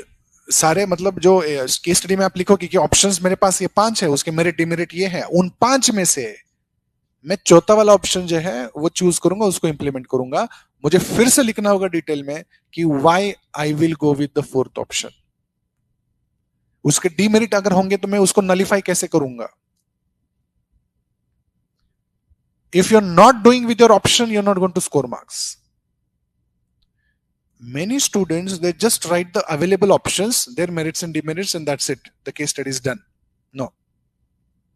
You're not going to get good marks for that. What you're going to do is, you will choose one line of action and justify why you're doing it. Right? So, कैसे justify करोगे? That also is a big issue. फिर film ही नहीं कर सकते। Justify जब करोगे उसको तो कैसे करना होगा, कौन से पैरामीटर्स पे करना होगा? पहला है कॉन्स्टिट्यूशनल वैल्यूज पे करो। देखो कॉन्स्टिट्यूशन बहुत इंपॉर्टेंट है। जैसे लॉ और ह्यूमन डिग्निटी की बात करो, क्या कॉन्स्टिट्यूशन ह्यूमन डिग्निटी गारंटी नहीं करता है हमें? फंडामेंटल राइट्स करते कि नहीं करते? तो आप लॉ को इंप्लीमेंट कर रहे हो, इसका मतलब ये नहीं कि आप ह्यूमन डिग्निटी को उसके ये करो। तो कॉन्स्टिट्यूशनल जस्टिफिकेशन आपके पास होना चाहिए। हमारी दिक्कत क्या है? What is the problem is we students, most of the students, they focus only on one parameter. Case study पढ़ते पढ़ते अगर उसको पता चला कि हाँ यहाँ एक लीगल पॉइंट है, वो लीगल को पकड़ के लिखेगा पूरा केस स्टडी, वो बाकी कुछ ऑप्शन सोच नहीं रहा है। When you are implementing a legal option, that might degrade someone's human dignity, but the constitution says that human dignity has to be preserved. Handcuff नहीं कर सकते पब्लिक में, कॉन्स्टिट्यूशन ने कहा है ना। तो ह्यूमन डिग्निटी को भी आपको बरकरार रखना है। तो ये कैसे कर सकते हो आप? तो आप जब सॉल्यूशंस दोगे, जस्टिफिकेशंस दोगे, तो कॉन्स्टिट्यूशनल वैल्यूज बहुत इंपॉर्टेंट होंगी। कॉन्स्टिट्यूशनल वैल्यूज, लॉज, एक्ट्स आप आंसर में मेंशन कर सकते हैं, राइट? जितने भी एक्ट्स है तो विमेन के होंगे, चाइल्ड राइट्स के होंगे, वीकर सेक्शंस के होंगे, ये सारे जो है अट्रॉसिटी वाले जैसे कुछ होते हैं, इनको आप मेंशन कर सकते हो आपके केस स्टडीज में। तो जीएस का थोड़ा नॉलेज आप आपके केस स्टडीज में भी ला सकते हो। फिर सिविल सर्विसेज की जो वैल्यूज है, ये भी ध्यान में रखना बहुत जरूरी है। सेकेंड से रिपोर्ट पढ़ने के लिए कहा जाता है एथिक्स के लिए, तो सेकेंड एआरसी रिपोर्ट क्या कर, ये हमें ये बताता है कि कौन सी वैल्यूज सिविल सर्विस की होनी चाहिए। जैसे इंटीग्रिटी होनी चाहिए, ऑब्जेक्टिविटी है, एम्पैथी है, अकाउंटेबिलिटी है, ट्रांसपेरेंसी है। इन वैल्यूज को आप सॉल्यूशन में और एम्पलीफाई करो, इनको लाओ। ये अगर केस स्टडीज में ये टर्म्स आपके दिखेंगे नहीं तो एग्जामिनर मार्क्स नहीं देगा आपको। Because let's imagine we do not know for sure, but the examiner might be having a particular model of an answer. पता नहीं हमें होता है नहीं होता है, लेकिन अगर होगा उसके पास, तो एथिक्स के सिलेबस के जो सबसे इंपॉर्टेंट टर्म्स है, वैल्यूज है, क्या वो नहीं होंगे आंसर में? होंगे ना। तो अगर हम हमारे आंसर में उनको मेंशन नहीं करेंगे तो हमें मार्क्स कैसे मिलेंगे?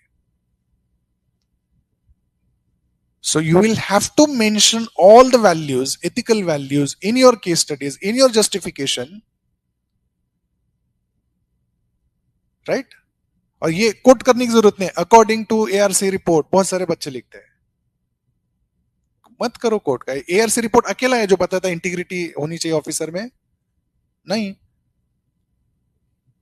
या सिविल सर्विसेज कंडक्ट रूल पढ़ोगे भी आप, सो लिख देते हैं कि सिविल सर्विसेज कंडक्ट रूल में ये कहा है, वो क्या है।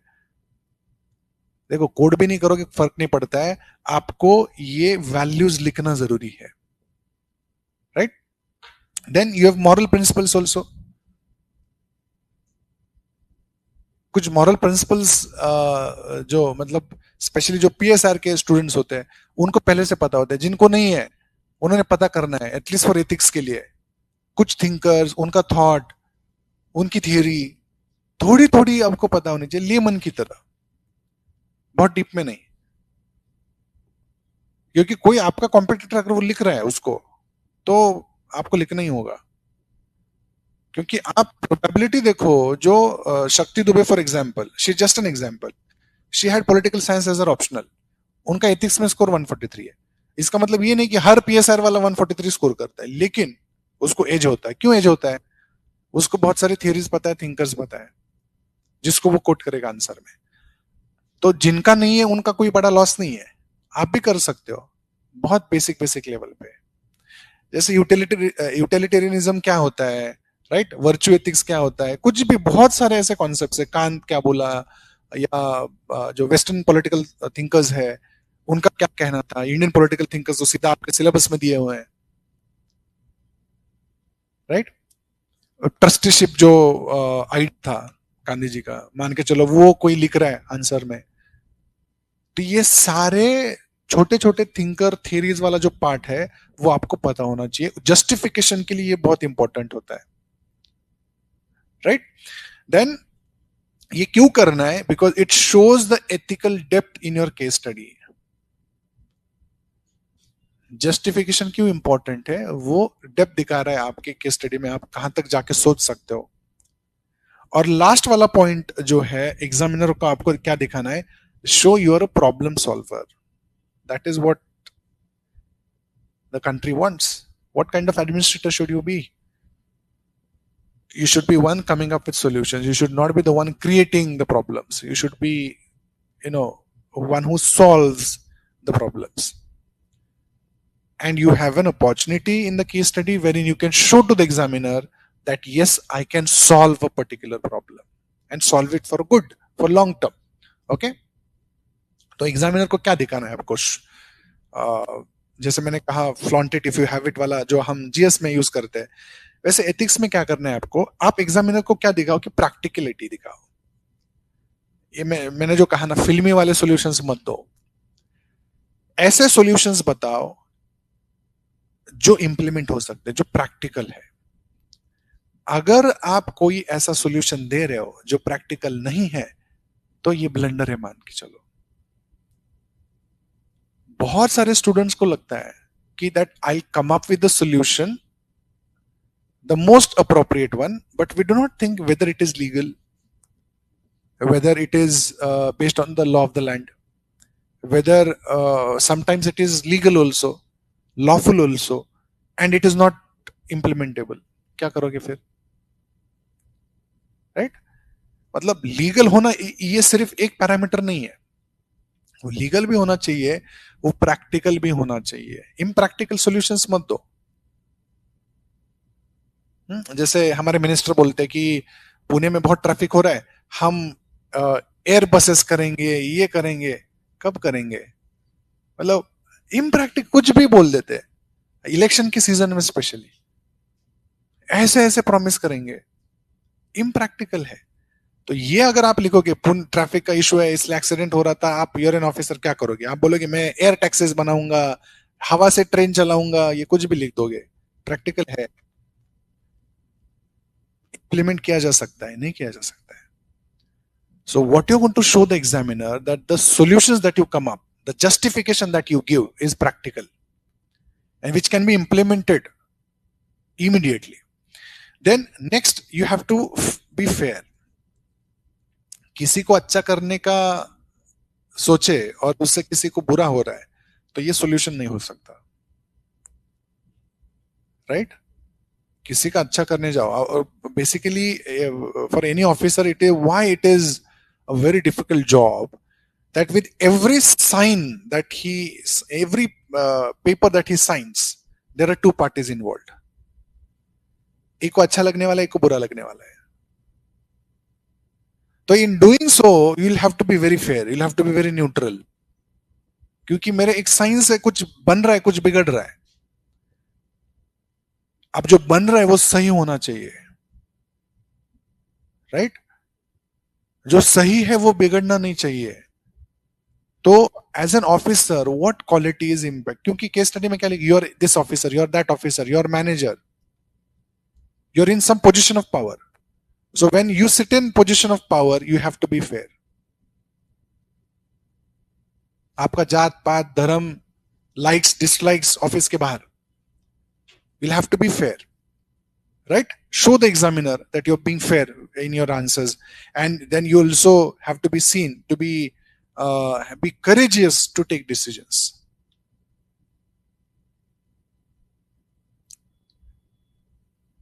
At the cost of anger of the people, you're seen courageous to take decisions. लोगों को बुरा लग जाएगा. हेल्मेट सक्ती पुण्यामध्ये किती वर्षांपासून चालू आहे.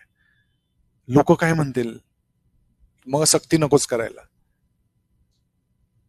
सी you will have to be, whether people like it or not, if it is for the greater good of the society, you take the decision. Ruthlessly implement it, again within the framework of the law.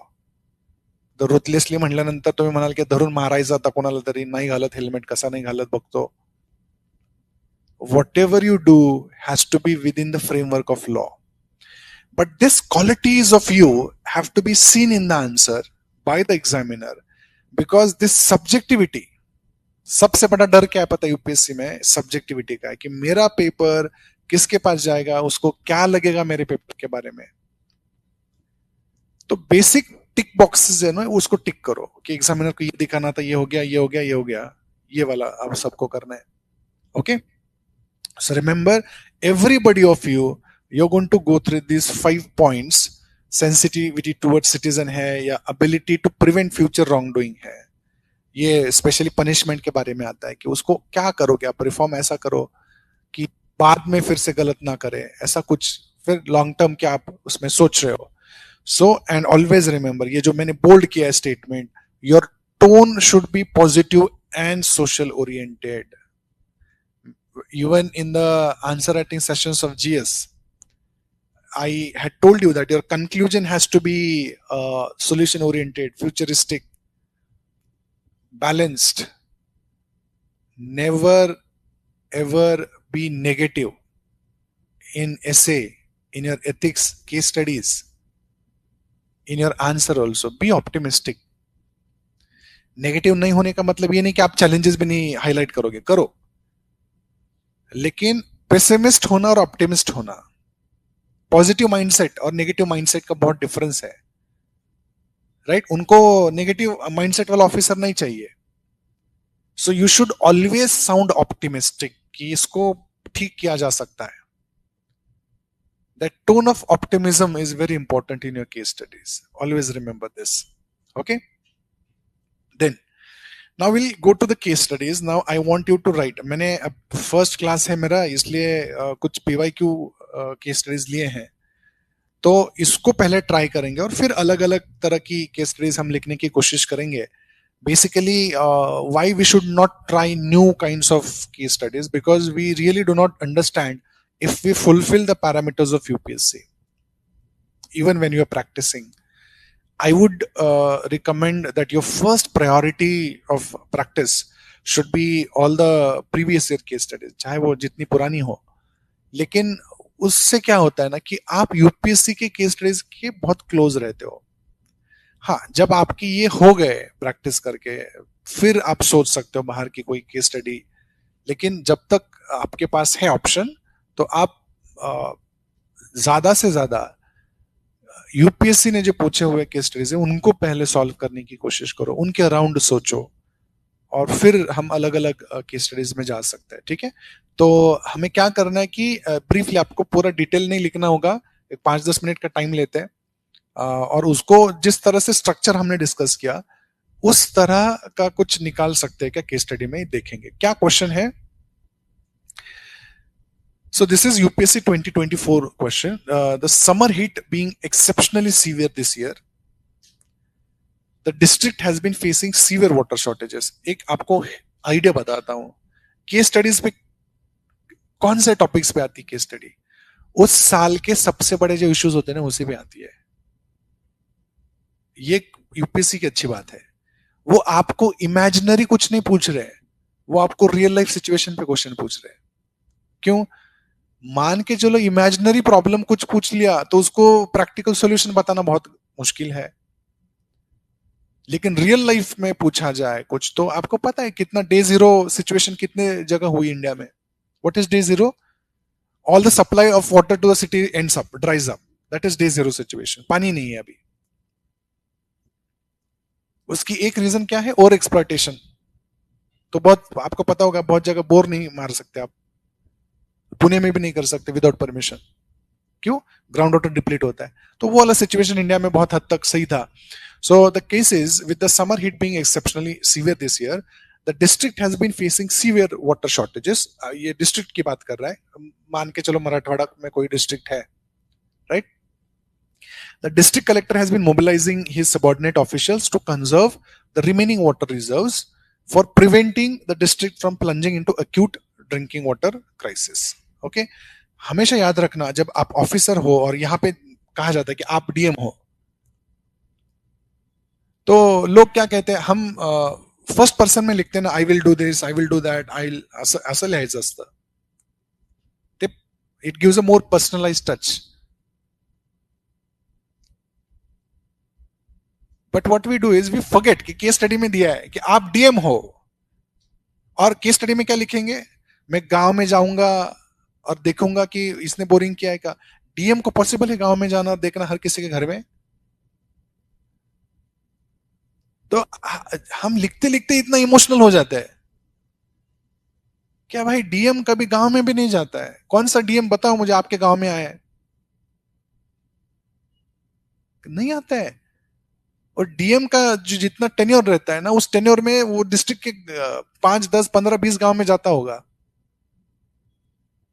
तो ये impractical मत लिखो कि मैं गांव में जाऊंगा, मैं देखूंगा। आप नहीं जा सकते हो। क्यों?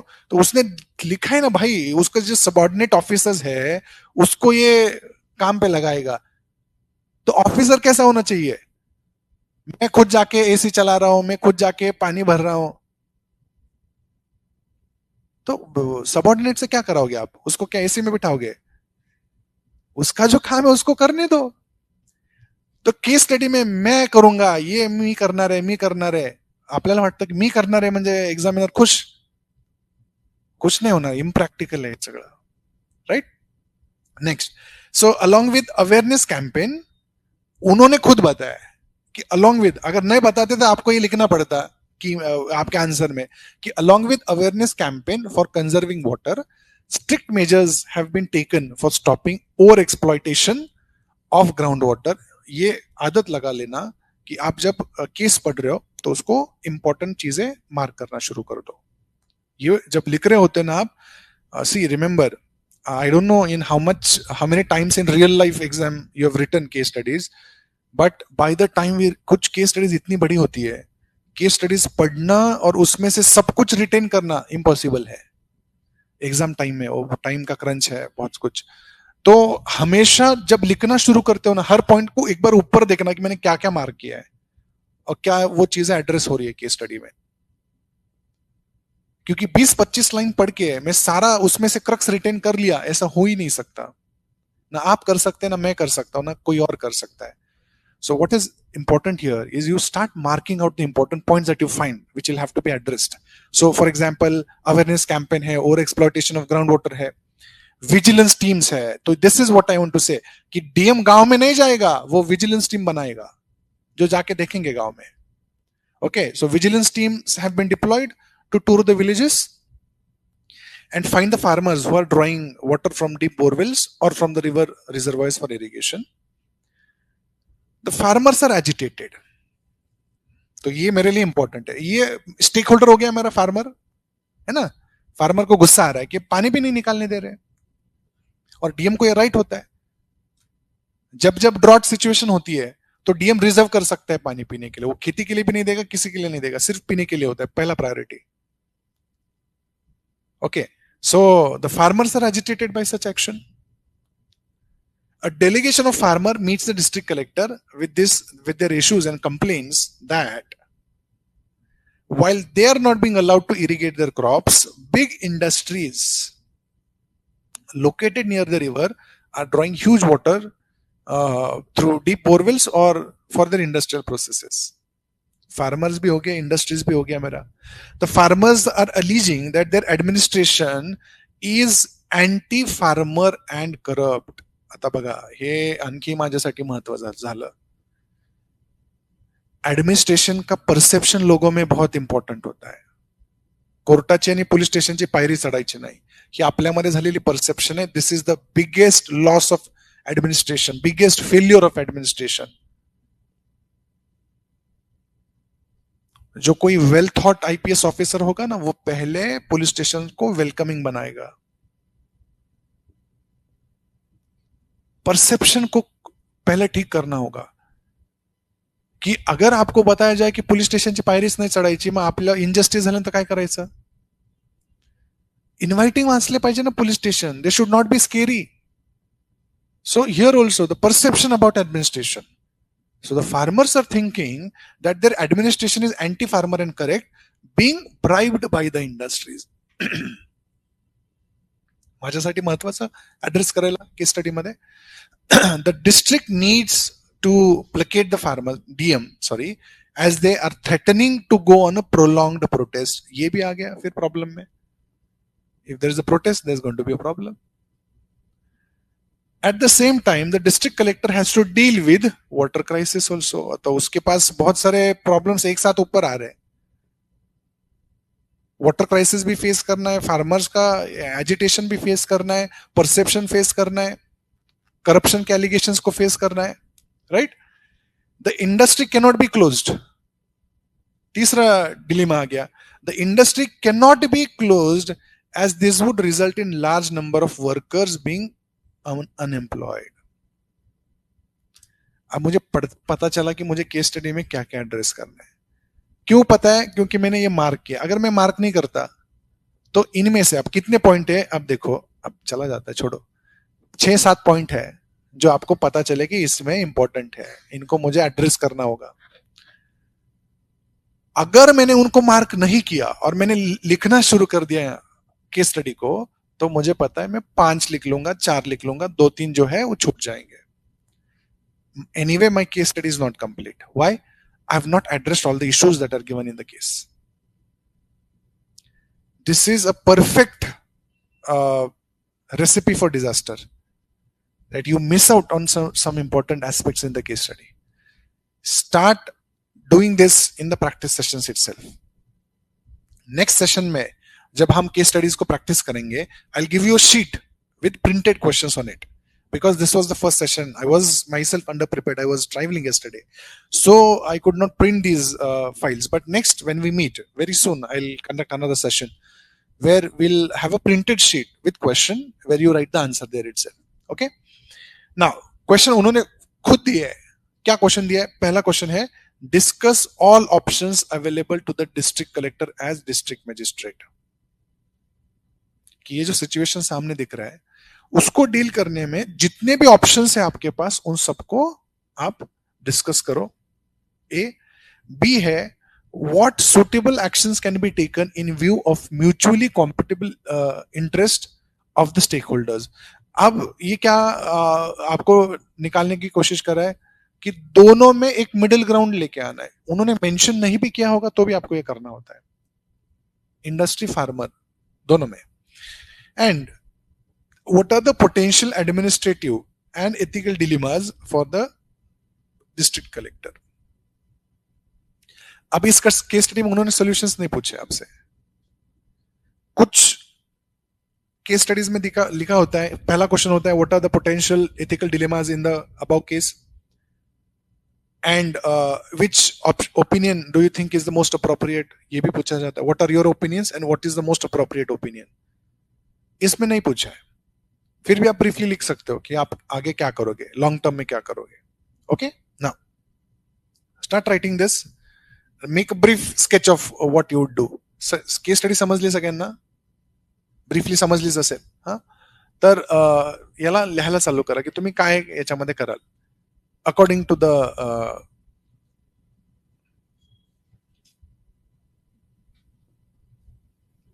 I'll just repeat the important words here.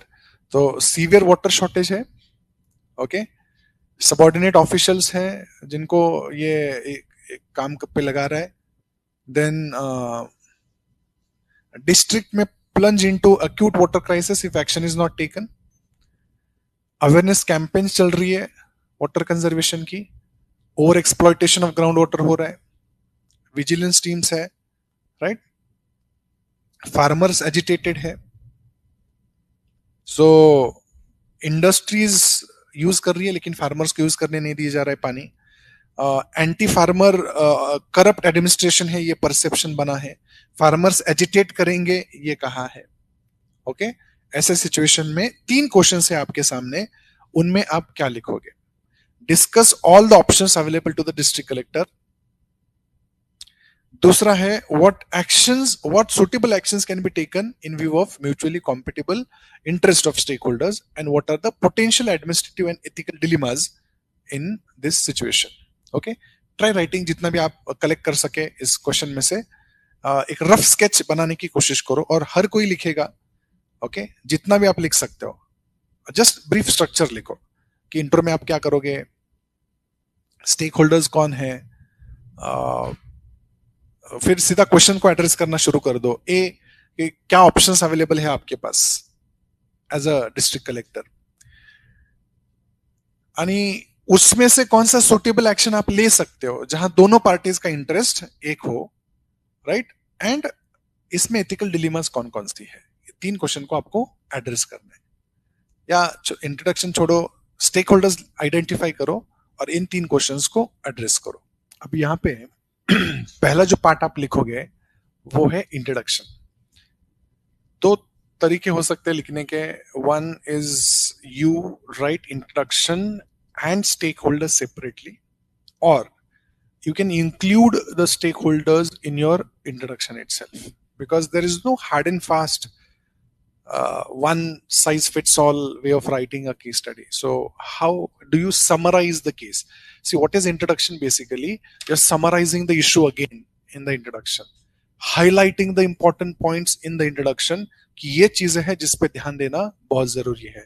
तो बहुत बड़ा एक्सप्लेनेटरी जो आपको केस दिया होता है उसमें से आइडेंटिफाई करना बहुत जरूरी है कि कौन से इश्यूज इंपॉर्टेंट है जिनको एड्रेस करना बहुत जरूरी होगा डीएम के लिए, या जो भी ऑफिशियल पोजीशन दिया होगा केस स्टडी में उनके लिए। नाउ फॉर एग्जांपल यहां देखो कि सिचुएशन क्या है, ये बता रहे हो आप कि that the DC is confronted with acute water shortage, ठीक है। ये हमने वहां पे भी अंडरलाइन किया था, तो ये लिख लिया हमने। Then enforcing restrictions on ground water extraction to prevent drinking water crisis. तो ड्रिंकिंग वाटर क्राइसिस हो सकता है अगर प्रिवेंट नहीं किया तो। फार्मर्स एंग्री हो गए, the administration has angered the farmers who allies perception about the administration is formed within the farmers, so they allege that there is a preferential treatment to some industries which are operating in the areas. So ये वाला जो हमने ऊपर underline किया था ये भी यहाँ पे आ गया। Then while the farmers threaten prolonged protest करने की धमकी दे रहे, closing industry is not feasible, ये भी हमने कहा क्यों, उससे loss of job and employment हो जाएगा। तो ऊपर जितने जितने इंपॉर्टेंट इश्यूज थे वो हम समराइज कर रहे हैं इंट्रोडक्शन में कि ये इशू है, इसको एड्रेस करना बहुत जरूरी है। और फिर लिखो कि डीसी को क्या करना होगा कि DC should ensure that resource sustainability along with maintaining fairness, trust and social stability. तो फेयरनेस, ट्रस्ट, सोशल स्टेबिलिटी ये क्या हो गए, ये वैल्यूज हो गए, ये आने चाहिए। अब यहाँ इंटीग्रिटी आ सकता है, कंपैशनेट आ सकता है, या और कुछ आ सकते हैं। ऐसे जो भी आप पढ़ोगे एथिक्स में केस स्टडी पे डिपेंड होगा कि किस तरह का केस स्टडी आपको पूछा है। ये वैल्यूज आपको आने चाहिए कि क्या आप में कौन सी क्वालिटीज होनी चाहिए जो आपको लगेगी इस केस को एड्रेस करने में। तो इंट्रोडक्शन में बेसिकली मैं क्या कर रहा हूँ कि जो इशू है उसको समराइज भी कर रहा हूँ, स्टेक होल्डर जो है उनको भी लिख रहा हूँ। तो thesis statement, in short I can say that this is a thesis statement जिसको मुझे नीचे एक्सप्लेन करना होगा। Okay, now we straight away have the questions कि what are the options that are available to the district collector or the magistrate। okay? बहुत सारे लोग होते हैं कि याद रखना कम से कम 3 या 4 क्वेश्चन होते हैं केस स्टडी में। Many people tend to overwrite in case studies. I don't know how many case studies you have written till date. The way you were writing, I don't think so. आपने बहुत practice किया है लिखने का. लेकिन ये tendency है बहुत लोगों में. आप बहुत ज्यादा लिखते हो केस स्टडी में, हमें पता ही नहीं चलता कि कब रुकना है. हम ये भूल जाते हैं कि 250 वर्ड लिमिट है इसके लिए भी. आप 250 का आप 300 कर सकते हो, उससे ज्यादा तो नहीं. उससे ज्यादा करोगे तो फिर पेपर कंप्लीट कैसे करोगे? एथिक्स में कम मार्क्स आने का सबसे बड़ा रीजन है कंप्लीट नहीं होता है पेपर. क्यों कंप्लीट नहीं होता है? क्योंकि आपको टाइम मैनेजमेंट भी नहीं समझ में आता है कि ए में क्या करें और बी में क्या करें. और बी में आप बहुत ज्यादा लिखते हो, यू ओवर राइट. तो रिमेंबर, आपको अगर ऑप्शंस पूछे जाएंगे ना तो 10 ऑप्शंस मत लिखो. कोई रिलेवेंट 5 ऑप्शंस लिखो, 4 ऑप्शंस लिखो. ये भी मत करो कि 2 ही लिखे ऑप्शन, क्योंकि 2 से ज्यादा पक्का हो सकते हैं. तो remember that you are not over writing in the case studies, you are not over explaining in the case studies. उससे कुछ फायदा नहीं होने वाला है. Okay, so what are the options available to the district magistrate? आप पहला एक ऑप्शन है आपके पास कि आप एक स्ट्रिक्ट और यूनिफॉर्म एनफोर्समेंट कर सकते हो वाटर रेगुलेशन का. यूनिफॉर्म मतलब किसका? फार्मर्स पे भी और इंडस्ट्रीज पे, दोनों पे भी. एक ऑप्शन है. अब जब ऑप्शंस आप दे रहे हो ना, तब गलत क्या सही का ये मत सोचो.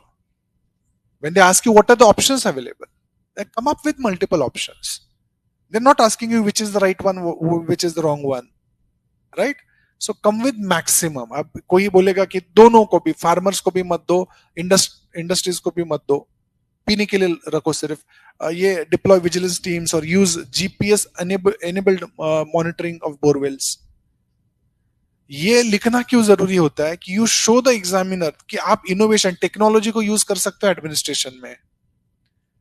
एआरसी रिपोर्ट क्या कहता है? सेकेंड रिपोर्ट कि ज्यादा से ज्यादा टेक्नोलॉजी बेस्ड एडमिनिस्ट्रेशन होना चाहिए, तो उससे ईज आ जाती है काम करने में. तो आप लिखो कि जीपीएस एनेबल्ड आप कर सकते हो. डीएम को घर घर जाने की जरूरत नहीं है, या आपकी जो विजिलेंस टीम्स है हर जगह नहीं हो सकती एक साथ, तो टेक्नोलॉजी यूज करो और सबको पानी बंद करो, इंडस्ट्रीज को भी, फार्मर्स को भी.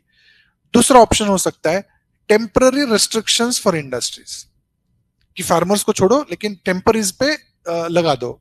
तो उनसे उनका वाटर ऑडिट करो, पीक टाइम एक्सट्रैक्शन जो है वो लिमिट करो. पीक टाइम मतलब क्या? जिस टाइम सबसे ज्यादा पानी लिया जाता है उसको कम करने की कोशिश करो. एंड एनकरेज और require the use of treated waste water. आप क्या कर रहे हो? इनोवेशन ला रहे हो. नाउ पानी प्रॉब्लम है, फ्रेश वाटर प्रॉब्लम है ना, लेकिन आपके पास वेस्ट वाटर हो सकता है, उसको ट्रीट करके क्या यूज किया जा सकता है, उसके बारे में सोचो. क्या ये पानी एग्रीकल्चर के लिए यूज किया जा सकता है? नहीं, क्योंकि उसमें अगर कुछ बचा हुआ डिजॉल्व इम्प्यूरिटीज होंगे तो वो लैंड खराब कर सकते हैं, right? See, there are many cases wherein big industries they release the waste into rivers and streams, and the farmers end up using those the same water for their irrigation purposes, which destroys their lands. ये बहुत सारे cases आते हैं ऐसे. Okay, so you think of a possibility: can we use wastewater in industries which is treated? Recycling systems लगा दो ज़्यादा से ज़्यादा, technology upgrade करो और minimize the dependence on fresh water. दूर की सोच रहे हो कि हर साल फ्रेश वाटर का इशू आ सकता है समर्स में, तो आप क्या करो कि उस पर डिपेंडेंसी कम करो, वेस्ट वाटर को ट्रीट करके यूज करना शुरू कर दो, तो प्रॉब्लम ही नहीं आएगी. ओके, दूसरा ऑप्शन है. तीसरा ऑप्शन क्या आ सकता है? Equitable and regulated water sharing mechanism. सब में इक्वल इक्वल बांट दो. एक तो दोनों को बैन कर दो, फिर दोनों को इक्वल दे दो. ये भी हो सकता है ऑप्शन. तो क्या कर सकते हो आप? Provide time bound irrigation slots, जो अभी करता है गवर्नमेंट, आपको पता हो या ना हो. इरिगेशन के लिए एक स्लॉट होता है कि इसी टाइम में लाइट कंट्रोल करते हैं, उसी समय इरिगेट किया जा सकता है, तो इरिगेशन स्लॉट्स दे सकते हो. आप प्रमोट कर सकते हो ड्रिप और स्प्रिंकलर इरिगेशन. आप क्या दिखाने की कोशिश कर रहे हो? विजन, दूर की सोच रहे हो कि पानी कम है, उससे लड़ने से अच्छा क्या है कि आप प्रमोट करो. और क्या आप जैसे आज आपको पता चला शॉर्टेज है, क्या कल से सब ड्रिप हो जाएगा? नहीं. Government of Maharashtra is trying to you know push drip irrigation for almost a decade now, and yet complete Maharashtra is not based on this precision agriculture. आज भी लोग बहुत सारे ड्रिप नहीं यूज करते हैं. तुम्ही कोल्हापूरमध्ये गेलात, किती लोक आहेत सातारा, सांगली, कोल्हापूर जिकडे नदीचं पाणी आहे ते ड्रिपच नाही यूज करत. And the government has been promoting for years now. So this is not something that you do it tomorrow, but you're thinking for the long term that you can promote drip irrigation, sprinkler irrigation, and ensure rationing based on crop criticality. Rationing of water. आपने पहली बार सुना होगा, लेकिन ये होता है. Cape Town में, south Africa में केप टाउन है, 2018 में पहली बार सिचुएशन हुआ था डे जीरो का, कि उनको पता चला कि अगले 3 महीने में जो सिटी को पानी सप्लाई होने वाला है वो खत्म होने वाला है. That is day zero. So they started rationing of water, 50 liters of water पर पर्सन पर डे, स्ट्रिक्टली. उससे ज्यादा पानी देना बंद कर दिया. तो जब जब क्रिटिकल सिचुएशंस आती है ना पानी में, तो पानी की रेशनिंग की जाती है, याद रखना हमेशा. Okay, so that is one innovative way you can come up with. Then exploring alternative water sources, ये भी एक ऑप्शन हो सकता है. कहीं से लाया जा सकता है क्या, टैंकर से दिया जा सकता है क्या, कुछ भी ऑप्शंस हो सकते हैं. सो arrange limited tanker supply for critical needs. इसके मेरिट्स डिमेरिट्स दोनों है. टैंकर माफिया बन जाएगा अगर मैं इससे करने लग जाऊं तो arrange limited tanker supplies for critical needs. Then activate drought relief norms, coordinate with neighbouring districts, accelerate rain water harvesting measures. ये भी आप सारे मेजर्स कर सकते हो. अब इन मेजर्स का मैं मेरिट्स डिमेरिट्स इसलिए नहीं लिख रहा हूं क्योंकि मुझे पूछा नहीं गया है. In most of the case studies, they will clearly ask you what are the, you come up with opinions and give the merits and demerits of those opinions. Now, what you're going to do is, many students, they think that this is the standard structure of the case study, that I have to write the merits and demerits. No. Why? If it is not asked and you end up writing, you're overwriting. पूछा नहीं है ना आपसे, मत लिखो. क्यों? अगर वो लिखते बैठोगे तो आपके 250 वर्ड्स ऐसे ही हो जाओगे. नीचे के दूसरे 2 क्वेश्चंस कैसे एड्रेस करोगे? So they only asked you opinions, so write the opinions. Okay. अब दूसरा क्वेश्चन क्या पूछा उन्होंने उस आगे, 5वां स्टेक होल्डर को कंसल्ट करो. जो फार्मर्स है, इंडस्ट्रीज है, उन सबको कंसल्ट करके एक वे आउट निकालो. ये हो सकता है. अब सुटेबल एक्शंस क्या लिए जा सकते हैं कि दोनों का फायदा हो, ये पूछा है आपसे. तो सिचुएशन तो आपको समझ गई है कि फार्मर्स एजिटेटेड है. उनको लगता है कि ब्राइब करप्शन करके इंडस्ट्रीज को दिया जा रहा है और हमें रोका जा रहा है पानी यूज करने से.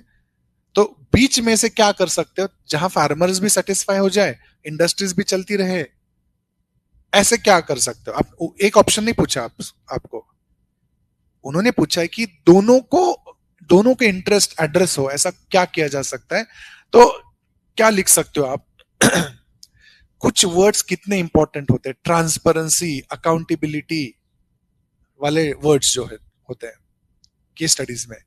So what you can do is transparent, equitable water distribution through rationing and prioritisation of drinking water. ये भी तो भूल नहीं सकते कि प्रायोरिटी हमेशा ड्रिंकिंग वाटर की होनी चाहिए. Okay. while permitting controlled irrigation and regulated industrial use. मैं दोनों को बीच वाला एक कुछ तो सोल्यूशन निकालने की कोशिश कर रहा हूं कि और कैसा होना चाहिए, क्योंकि फार्मर्स अलीज कर रहे थे कि करप्शन हो रहा है, प्राइब्स दिए जा रहे हैं, तो ये ट्रांसपेरेंट होना चाहिए. फार्मर्स अलीज कर रहे हैं कि उनको ज्यादा दिया जा रहा है इंडस्ट्रीज को, तो इक्विटेबल होना चाहिए. Right. Next, promote water conservation. लेकिन ये लॉन्ग टर्म है, वो इमीडिएटली नहीं हो सकता है. फिर भी आप लिखोगे कि वाटर कंजर्वेशन को प्रमोट किया जा सकता है, माइक्रो इरिगेशन को इंसेंटिवाइज करो फार्मर्स को. Right. Mandating closed loop recycling and reuse for industries, कि इनको कंपलसरी करो कि आप रीयूज करोगे. दोनों को एड्रेस कर रहे हो आप. फार्मर्स को कह रहे हो कि आपको लॉन्ग टर्म में जाके माइक्रो इरिगेशन करना ही होगा, इंडस्ट्रीज को आप बता रहे हो कि आपको रिसाइकलिंग करना ही होगा. Right. Then third, institutionalizing coordination via multi-stakeholder water management strategy. Always remember, decision making should never be top down. When you're as a DM, as any person of position in power, your decision has to be in consultation with the stakeholders. Always remember this. अगर आपने लिखा, मैं जैसे मैंने कहा कि मेरे पास power है, मैं ये करूंगा, मैं वो करूंगा, मत लिखो ऐसे. You should always show that you're open for suggestions, discussions as an officer, right? So multi stakeholder water management task force बना सकते हो, जहां जॉइंट मॉनिटरिंग हो सकता है, ग्रीवेंस रिट्रेसल हो सकता है. ग्रीवेंस रिट्रेसल मैकेनिज्म का बेनिफिट क्या होता है? कोई गुस्सा करेगा ही नहीं, है ना. अगर ये फार्मर प्रॉब्लम में ये आके तुरंत ग्रीवेंस रिट्रेसल में बताएगा ये हो रहा है, ये बताएगा, तो सारे एक साथ आएंगे ही नहीं कभी. Why there is grievance redressal? Individual grievances can be readdressed. Why? I do not want them to become collective and be a big issue. तो ऑफिसर भी ये सोचना चाहिए अपने कि मैंने ग्रीवेंस रिट्रीवल मैकेनिज्म अगर बना दिया तो सारे एक साथ एजिटेशन करने क्यों आएंगे? अगर मैं इनका रिजोल्व करो तो ये नहीं आएंगे, इनका किया तो ये नहीं आएंगे, तो ग्रुप कभी बनेगा ही नहीं, right? So I am addressing the volcano before it burst. तो ग्रीवेंस रिट्रेसल एक किया जा सकता है. फिर confidence building measures such as sharing real time ground water data. छुपा नहीं रहे हो आप, जो है वो बता रहे हो. Public disclosure of industrial extraction limits, कि इंडस्ट्रीज ने इतना ही निकालना है, ये लिमिट्स है, ये देख लो आप, सब देख लो और मॉनिटर करो आप, right? Third party audits to address allegation of bias. Farmers allege कर रहे ना गवर्नमेंट बायस्ड है, करप्ट है, तो थर्ड पार्टी एनजीओ को लगा दो, उससे ये इशू ऑटोमेटिकली एड्रेस हो जाएगा. कोई भी थर्ड पार्टी हो सकता है. ओके लिख लिया. सी है एडमिनिस्ट्रेटिव एंड एथिकल डिलीमास. क्या है इसमें? एथिकल डिलीमास अगर आपको लिखने को पूछे जाए तो remember what I said, you will have to have a list with you. Start working on that list.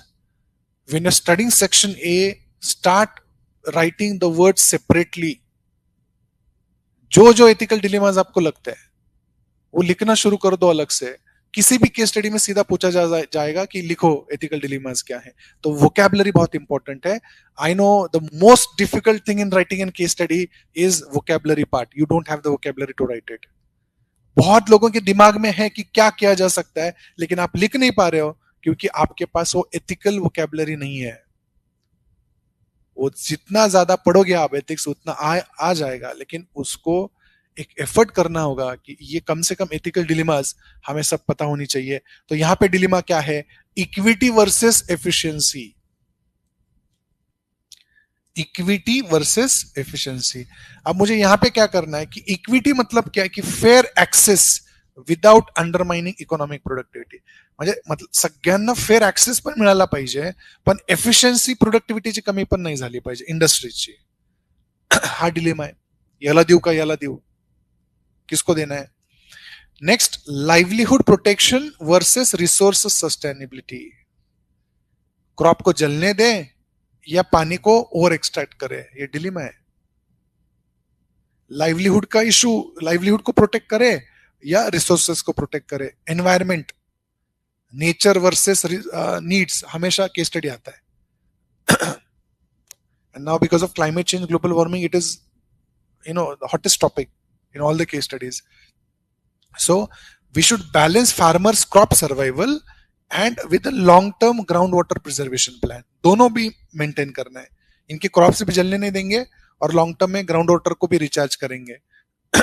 Impartiality versus perceived बायस, जो फार्मर्स के दिमाग में था. Okay, so countering the allegations of corruption despite uniform enforcement. ये government को दिखाना होगा. ये डिलीमा है कि इसको कैसे सही किया जाए, कि फार्मर्स को जो लग रहा है कि यहाँ करप्शन है, ट्रांसपेरेंसी नहीं है, ये भी एक डिलीमा है, राइट? तो इनको भी आपको एड्रेस करना होगा. लास्ट है short term appeasement versus long term responsibility. ये भी बहुत, एज एन ऑफिसर ये बहुत जरूरी होता है.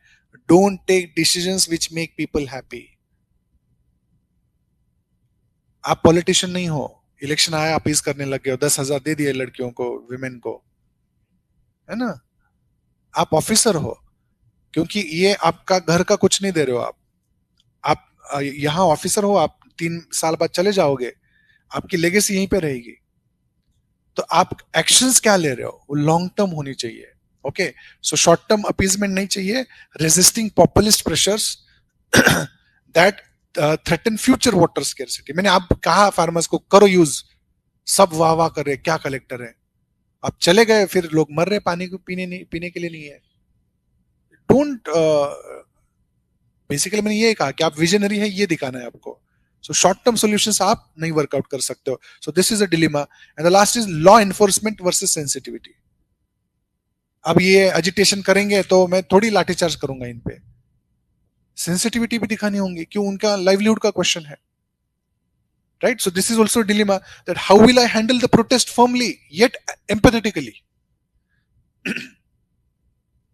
प्रोटेस्ट को हैंडल भी करना होगा, लेकिन एम्पैथेटिकली करना होगा, ना कि आप बॉर्डर बंद कर दो, ये बीच में से कंक्रीट का वॉल बना दो, जैसे फार्मर्स प्रोटेस्ट में हुआ था दिल्ली में। वो एम्पैथी नहीं है, right. They have right to demonstrate. So as an officer, what you're going to do is you'll handle the protest firmly but empathetically to maintain order without escalating tensions. Order भी maintain करनी है, लेकिन वो tensions को escalate भी मत होने दो। तो इतने सारे आपको यहाँ पे ethical dilemmas इस केस में दिखेंगे। Okay, now see, I know this is not easy to write. अगर कोई भी आपको बताए की नाही बहुत आसान होता है, केस स्टडीज मतलब क्या होता है, गाव गप्पा मारायच्या असतात अशाच, it is not that easy. It is also not impossible. You can slowly master this art of writing good case studies, provided you're good with section A, you're good with observation, you have lot of real life examples. ये धीरे धीरे आप build कर सकते हो। Okay, अब क्या करोगे कि ये पीडीएफ बार बार पढ़ो कुछ दिनों तक, नेक्स्ट सेशन जब लेंगे तो एक प्रिंटेड कॉपी शीट मिलेगा आपको, जिसपे लिखा होगा कि केस लिखा होगा, उसी पे आपको डिस्कस करना है।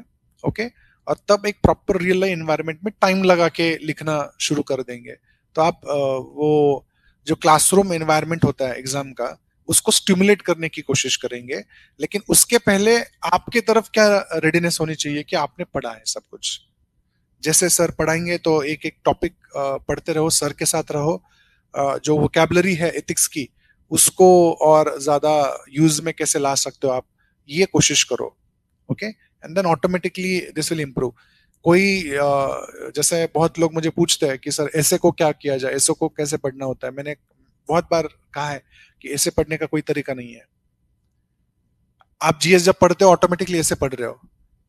ऐसे में क्या चाहिए, लिखने का स्किल चाहिए, लेकिन जो नॉलेज है वो तो सब आपका ऐसे का जीएस का है। जो पूरा डायमेंशन का व्हील है, आप कहां से लाते हो, सारे एथिक्स जीएस से लाते हो। तो same is about case studies. There is no one way of writing a case study. There is no one way of preparation, and absolutely not mugging up the previous case studies. Absolutely not. Many think बहुत सारे लोग जैसे बोलते हैं ना कि ऐसे sir जो पिछले ऐसे आए थे उनका किसी का मॉडल पढ़ता हूं। अरे जिस किसी और ने लिखा हुआ ऐसे मॉडल कैसे हो सकता है? आपका ऐसे उससे अलग हो सकता है, या केस स्टडी मॉडल कैसे हो सकती है कोई? आपकी सोच उससे अलग हो सकती है। आप आपकी सोच को मारोगे अगर किसी का रेडीमेड पढ़ रहे हो तो। पहले आप सोचो, आप लिखो, कुछ भी स्क्रिबल करो और फिर किसी का मॉडल देखो। अदरवाइज इट विल ओनली वो स्पून फीडिंग की तरह हो जाएगा। यूपीएससी में भी लिखने के टाइम लगेगा यार, कोई तो देखना चाहिए मॉडल पहले। तो ये आदत मत लगाओ, धीरे धीरे लिखते लिखते ही इंप्रूव हो जाएगा केस स्टडीज। और करेंगे प्रैक्टिस, और एक we still have 45 days. So by then we'll finish ethics section A also, and we'll have some more sessions on case studies writing. एक बार एक नैक आ गया, आपको समझ आ गया, तो ऑटोमेटिकली आप अच्छा केस स्टडी लिखना शुरू कर दोगे। Okay, very soon will meet with the next session on case studies. Any question? Okay, like I say, it is very rare that I come to your batch, but of course remember you all have my number. If there's any problem, feel free to connect, right? Academic related कोई भी doubt हो तो आप freely connect कर सकते हो, जी को connect कर सकते हो, मुझे कर सकते हो। Okay, yes, let's stop on this note. Thank you.